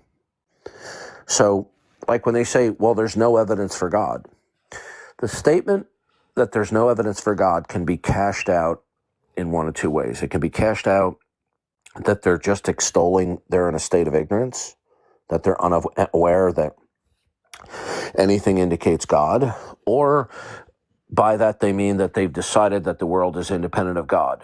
But you see, both of these things are kind of true. Once they say they're in a state of ignorance, then by default they are embracing that the world is to be exemplified or understood as independent of God until shown otherwise. They would basically have to defend that they're like neutral facts, right? Yeah, you can't have neutral facts. So I guess you made a mention about the world's smartest atheist. Well, who is that? I know that's like asking like who's the world's No, I fastest said slug. one of the world's smartest atheists. His name was Graham Oppie. Oh, okay. All right. You can look it up on YouTube. Type in Graham Oppie versus Darth Dawkins. Okay, cool. We'll check it out. Graham Oppie. Okay. Yep. Oppie, I believe. Gotcha. You know you have like I don't mean anything disparaging by that. I think he's a nice guy. I think Mullins cited him in his paper on one of his papers on Time about the Oppie principle. Oh yeah. Oh, I love that. That was fantastic. Yeah, the Oppie principle was a very good point. I agree with Oppie on that. You know you have like a double that like a guy that goes around and calls himself Darth Atheist or something, and he has like the same. Like he stole your profile picture. You know that, right? Are you talking about Darth? What's his name?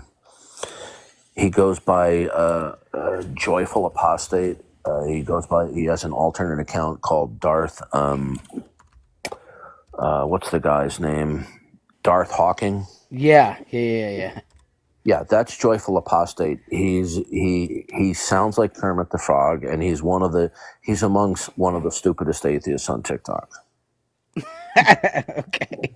No, I just thought it's funny that he's trolling. I'm not being funny. No, I believe you, but it's still funny though. It's just funny that he. Go check him out. He literally sounds like Kermit the Frog. Yeah, I love. I mean, the irony in it is like. Yeah, it was annoying. I didn't listen to him much, but I was like, hey, what the heck? He made a big deal that Jesus lied when he said he would be in the tomb for 3 days and 3 nights, which would entail, 72 hours? Which is a colloquial phrase that's not, it doesn't mean a literal 72 hours. It's a colloquial phrase. And I went on to his stream and I pointed out to him, you can check it out. There are Bible commentators and Bible It's idiomatic. scholars. Sorry. It's idiomatic. It's an idiomatic expression. Mm-hmm. It's an idiom that entails any part of a 24-hour period over the course of 3 days. Okay, it's an idiom.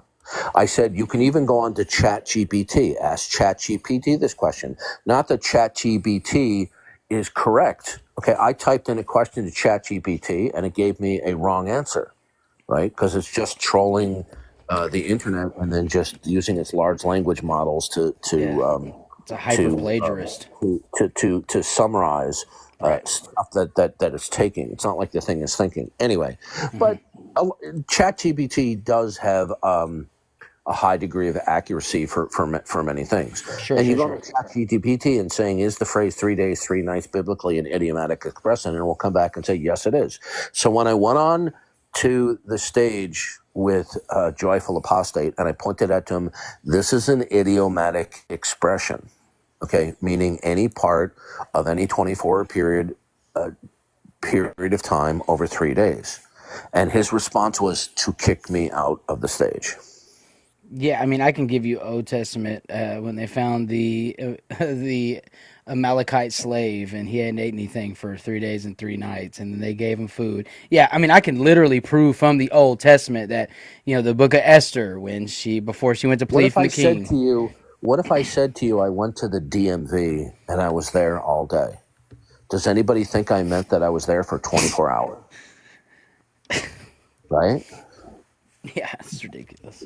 But Right? I had a dude try to debate me on that too as well, and I was like, "Listen, I mean," and then I don't know if you know who Central Dawa is, but he's like this popular young 30-year-old Islam, and I just started getting into debating Islam, and he basically tried to corner me on 1 Corinthians chapter 15, where he says he died or die according to the scripture, and was buried and raised on the third day. He's like, "Show me that." I was like, "Yeah, there's tons of scriptures, but do you want me to show me all now?" But anyways, I went back and just to make sure I remember them all. But I mean, the third day is echoed. What's the third day of creation? What happened on the third day? Creation. It's everywhere in the old. You can't like the Old Testament is my playground, not the Muslims, and I could just go all day about Esther, about Jacob sending his sons, about. I mean, it's everywhere. The sign of Jonah. There's another third day reference. I mean, it's just everywhere. I don't know. Try to do the same thing. Look, we're dealing with a lot of people that they don't operate in good faith. They have an agenda. Okay, now having an agenda isn't always bad, but when you have an agenda which is based upon fallacious reasoning, then it's a problem.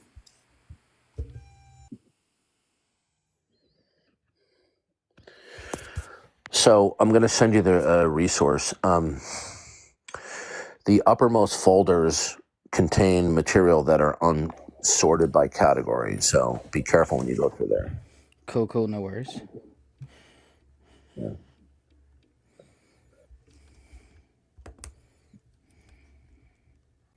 What do you think about if you're ever trying to find a book that's out of print and it's too expensive, let's say on Amazon, because sometimes rare copies are too expensive, then you just go to archive.org.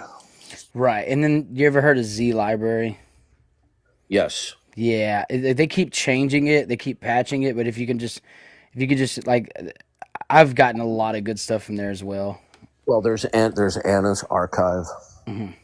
Yeah. And then Library Genesis. Now I don't know if my description is necessarily accurate, but what do you think about the uptick in presuppositional apologetics with Eastern Orthodox? I found that interesting. Well, I'm glad to see that they're embracing something like that, but He's a Jay Dyer kind of popular. Yeah, but it's shocking to me, as intelligent as Jay Dyer is, that he embraces Eastern Orthodoxy, because it's obvious how it's a false gospel. I mean, I really honestly, and here's my belief about it, is I don't think half of the people who were Protestant, I think they were just Protestant by fad. Now, I mean, some people can disagree with that characterization, but I honestly don't believe they actually had Protestant convictions first. This is why they were easily swayed to something else, because they don't understand he was the difference. hardcore. He was a hardcore Catholic in his mid-20s, or I don't know. I think when he was in his younger 20s or somewhere around then, he converted to Eastern Orthodox. Yeah, and I even think before that he was supposedly Calvinist, and it's like, no, I mean, it's just they did. I never heard that. I'm pretty sure he was a Catholic. He was really strong. No, he Catholic. was. He I think he shifted from that to Catholicism and then to where he's at now. But it's like, if you're not grounded somewhere, you're just going to keep shifting. Oh yeah, you're maybe right. I don't know the chronological order of it. I'm just saying you're probably right, but like, I'm realizing when you're not grounded in a conviction, you don't study, because I was a Bible teacher, so I mean, like I had to learn. So like I had to learn hermeneutics, exegesis, I had to learn, systematic theologies were some of the biggest helpful things, then biblical theology, and then church history. So church history, super helpful. But really, it really came down to exegesis for me. Yeah, I'm studying, but I mean, there's so much to know about the Bible. It's really like, even if you're, I told my friend this. I said, everything. It's like getting a piece of shaved ice and then taking a back step and realizing that it's a world of a ice cube boulder. What's that? What's the things Yeah, that 'cause, float? Bible scholars will focus on a specific book. They won't study Exactly. the entire, because it's like not even. It's like such a monumental task, right? Like, Yeah, it's crazy. So I went from systematic theology then to biblical theology, and around that time I started to get into apologetics. And then after that, I went to historical theology, then church history, and then I'm right back at hermeneutics where I was at. And it's like you just find out how much you don't know, really, Wait honestly. till you get my Christmas present. I'm going to be your best friend forever. well, Yeah, like Jay Dyer will say, like no worldview is exhaustive, and sometimes they'll try to like do a trick question where they'll ask something that no one can know. That we yeah. I love wouldn't how know. I love how his critique of Reformed Protestantism was about Jesus being the hypostatic union, and somehow that contradicts double predestination. Ignorant, totally ignorant of like what I don't know. It was just sad. Like so many conflict. He's so smart though. That's what's sad. He's smart. Like no Oh one yeah, can take it I from mean, him. look, and I like Jay Dyer. Okay, I do too. I only have my only problem with him is his commitment Yes. to the gospel of Eastern Orthodoxy. Other than that, I like Jay Dyer. Yeah, he's smart. I don't have any I don't have anything problem with him personally or any or how he conducts himself. It's just EO is the problem. He's read a lot of books. Yeah. Yeah, EO. There is an uptick of people shifting to EO. I ran into a group of young guys on here, and then I asked them a question like, "Do y'all know why you're on not Catholic or Eastern Orthodox?" And none of them can answer. And one of them did, but it just saddened my heart, man. I was like, Well, do you know man. who you know Sam Shimon? I do know. I'm connected with some people that are connected with those guys. He's a big proponent. He's really good as an apologist against the Muslims, but he's an advocate of Catholicism. I heard him give a defense of water baptism is necessary for salvation, and he gave a brief exegesis of John 3, and I was appalled at how he completely ignored the salient text where Jesus says to Nicodemus, that which is born of flesh is flesh, and that which is born of the spirit is spirit. Well, when Jesus says that which is born in the flesh is flesh, that was a parallelism to when he said that which is born of that you must be born of water and of the spirit. So when Jesus was repeating himself, when Nicodemus says, how can I go back into my mother's womb? And he says, that which is born of the flesh is flesh, that which is born of water. Jesus is clearly and unequivocally referring to natural birth. So when we say born of water, he's talking about the breaking of the amniotic fluid. Yeah, so he's going to use a different hermeneutic for something different. No, you have to ignore the text. Yeah, exactly. The way he text defends is the very Trinity. clear. Yeah, the way he defends the Trinity is not how he's going to do that exegesis, right? It's just weird. It's an inconsistency there. You know what I mean? Charlie, are you talking about the Bible God who's an obnoxious atheist? Charlie the Smirker? No, he's referring to the Reformed Baptist guy, I think. I don't know. There's an atheist streamer called the Bible Guy. He's a young punk. Oh, I think okay. That's maybe who he's talking about. He came onto my stream one time and he acted like a complete horse's ass. Yeah. I mean, militant atheist. Okay, so this is somebody else. Okay. The guy is Reformed, so I know him. He's a Reformed Baptist guy. I was actually just give on you a live. word of warning about Charlie in the chat there. You see Charlie? Yes, sir. Charlie, at first, his smirk is shocking, borderline offensive, and even may cause, vomiting. But after a while, it overtakes you, and it'll just bamboozle you after a while, and then you'll just become his willing victim. But yeah, I know Babel guy. He's a Reformed Baptist. I was actually listening to him debate Presbyterians just a minute ago. So I don't like people referring to themselves as the Bible guy. That to me, that's just come on.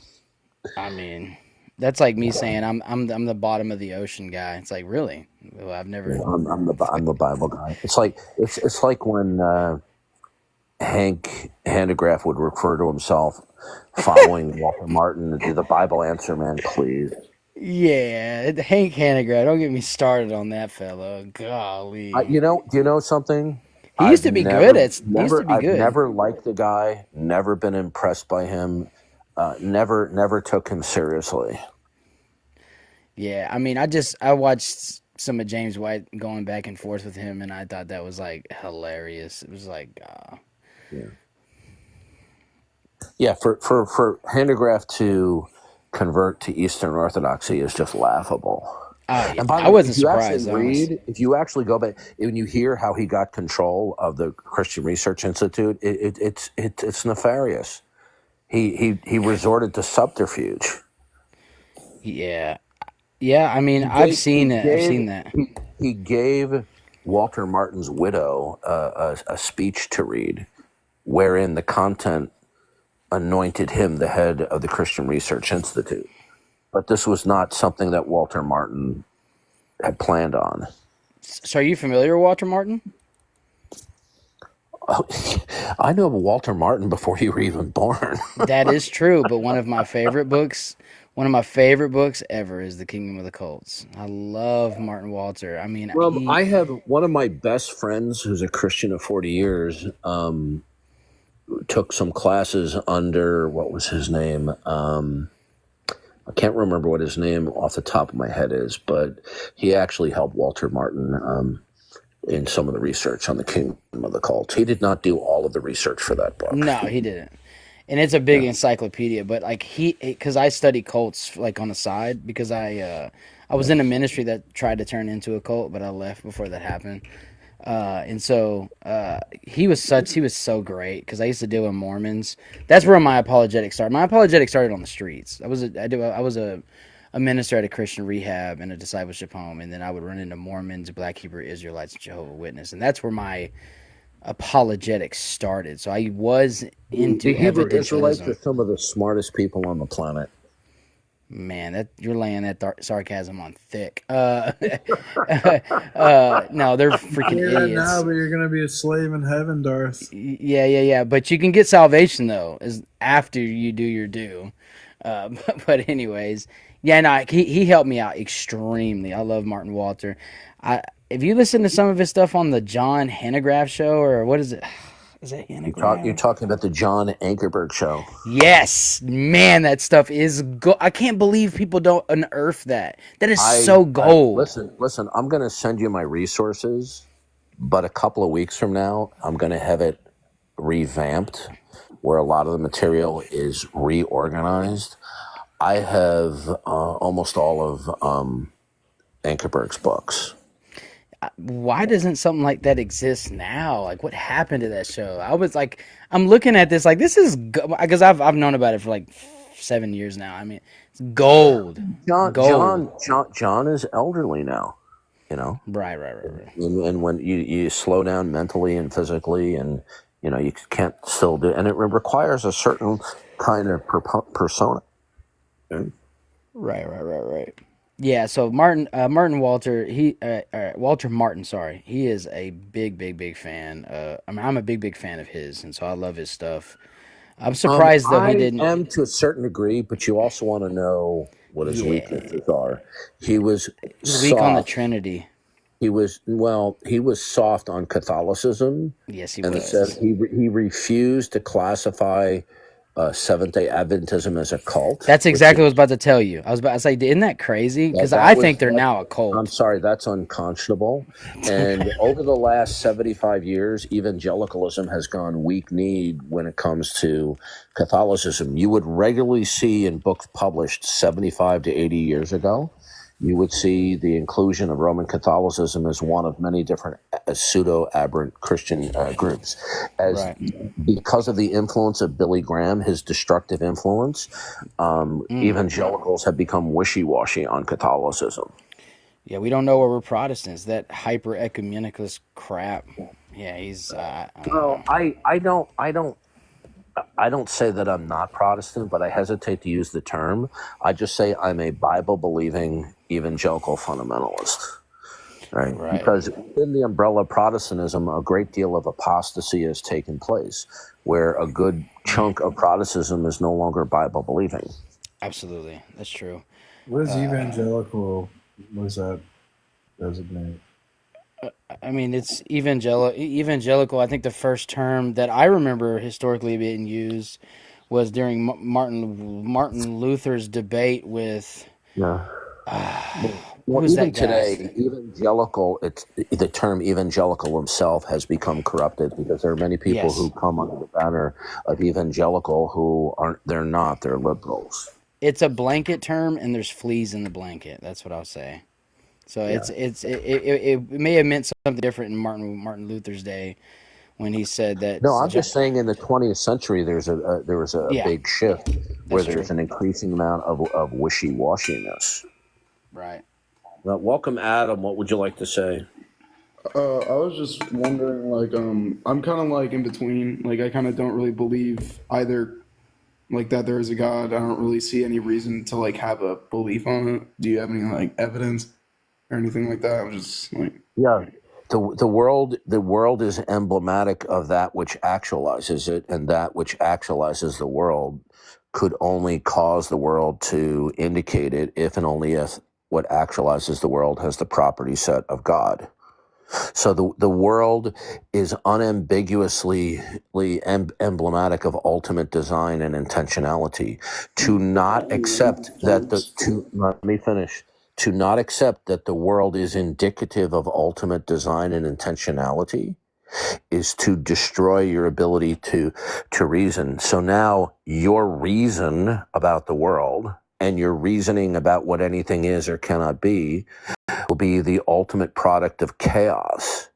So to not accept that the world is emblematic of ultimate design and intentionality will destroy your ability to defend and articulate that you can be a rational, reasoning person.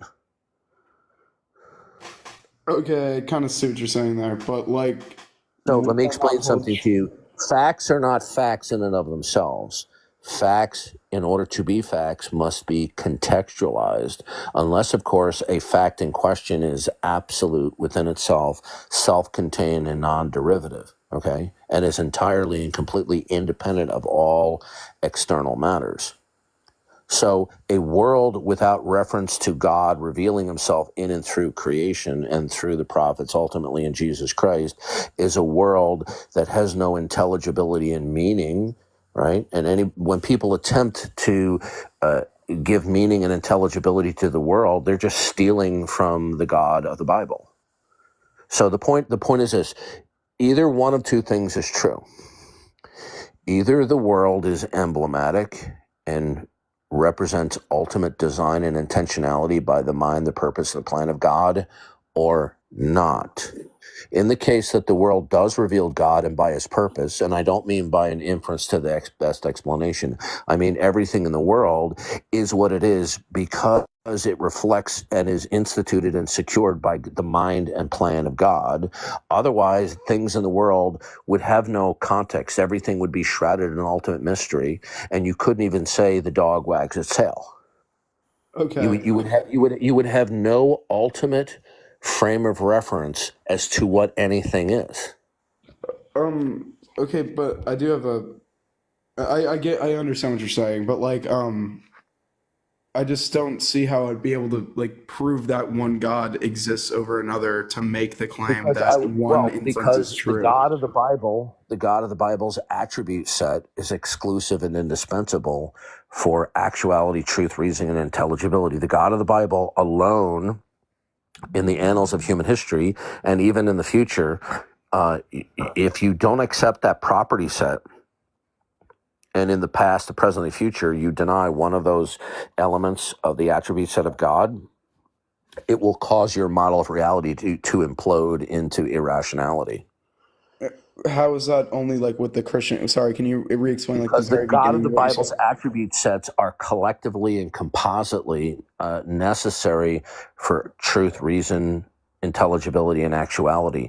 Deny that, and you're going to have to explain what your ground of being is that accounts for actuality, truth, reason, and intelligibility. Okay, I get what you're saying, but what I'm saying, like, what I'm specifically asking is like, how does the God of the Bible have that over, say, a God of a different religion? Because they're absent one or more of the attribute qualities of the God of the Bible, such as omniscience, omnipotence, always truth revealing, entirely holy, entirely perfect, and a loving and salvific God. So, for example, the God of Islam is not always truth revealing.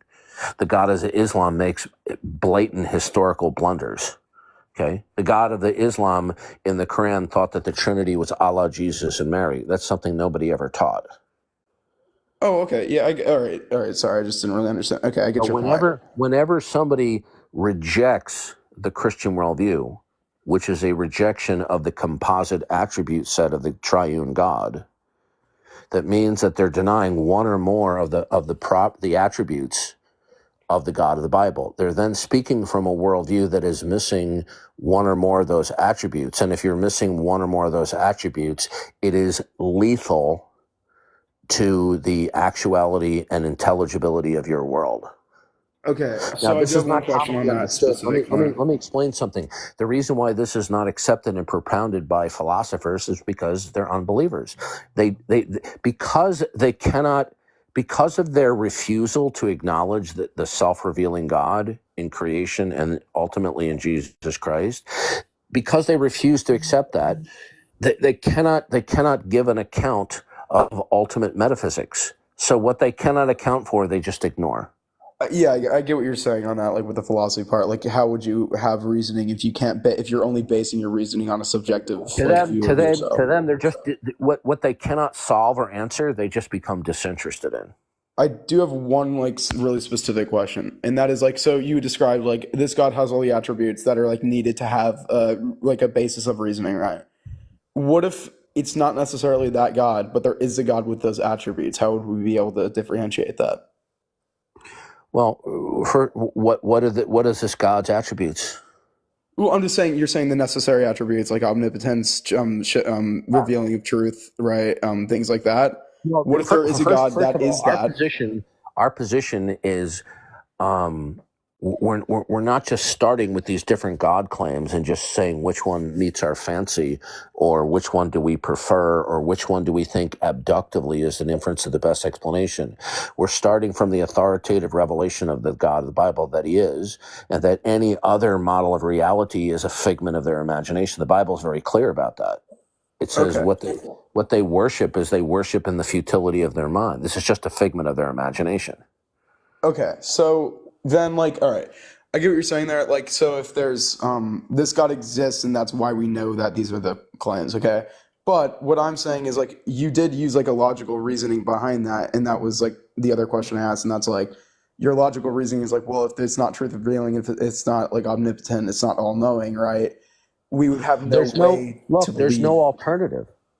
No, I understand there's no alternative at that point, but I'm saying you use a logical basis for that. You were using logic to make that argument. So I'm saying, of course, I use reason. Logic, how do we know that because logic and reason wouldn't mean anything unless it derives, reflects, and reveals God. Is logic correct thinking about the world? I mean, I guess what you're using the definition It's a simple for, I'd say logic question. is It's not a trick question. It's not a trick question. Is logic correct thinking about the world? I think logic is just a form of reasoning. That's not an answer to my question. Is logic correct thinking about the fundamentals of the world? I don't believe that's the exact definition. So logic is not correct thinking about the world? I'm saying I gave you what I think the definition of logic is. Either logic represents correct thinking about the fundamental nature of the world, or logic does not comprise correct thinking about the fundamental aspects of the world. I'm saying logic is a device that's used to come up with different solutions. You know what? I'm not talking with you any further because you've made it very clear you have no interest in being honest. Okay, I've asked you the question 4 or 5 times. Have a nice day. Goodbye. You're done. Okay. Once somebody blatantly dodges 5, 6, 7 times, I'm done with them. Right? See, that's another example. You are going to routinely encounter that type of conduct. They will purposely or inadvertently not focus on what you're saying. They will ignore what you're saying and they'll scurry down rabbit trails. Right? They will not even answer the simplest of questions for fear that regardless of how they answer it, yay or nay, you may have something in the waiting that you're going to build on toward your theological significance, and they don't want to grant that to you. So they'll just filibuster. Yeah, they're pretty good at that. Look, when you've been dealing with them for 14 years, you learn how they think, that you learn how they conduct themselves. You learn their strategies. Have a favorite atheist you like to debate? Favorite? No. Most of them are purposely irrational, obstructionistic, evasive, deceptive. Only on rare occasions, and I do say rare, will you find a mature-minded, intelligent atheist who will converse with you. It's very rare. Yeah, I have some family that are atheists, and let's just say they don't want to talk to me that much. Yeah. Don't forget, I'm gonna go off soon, so don't forget to send me a DM, and I'll help you out with I got you. I'm about to jump off now. All right, P Mars. I'll see you later, bro. Yeah, I gotta Thank go you to for bed. y'all's Thanks time. for everything out, P Mars. I think I'll end the live. All right, thanks, guys. Thanks, Darth.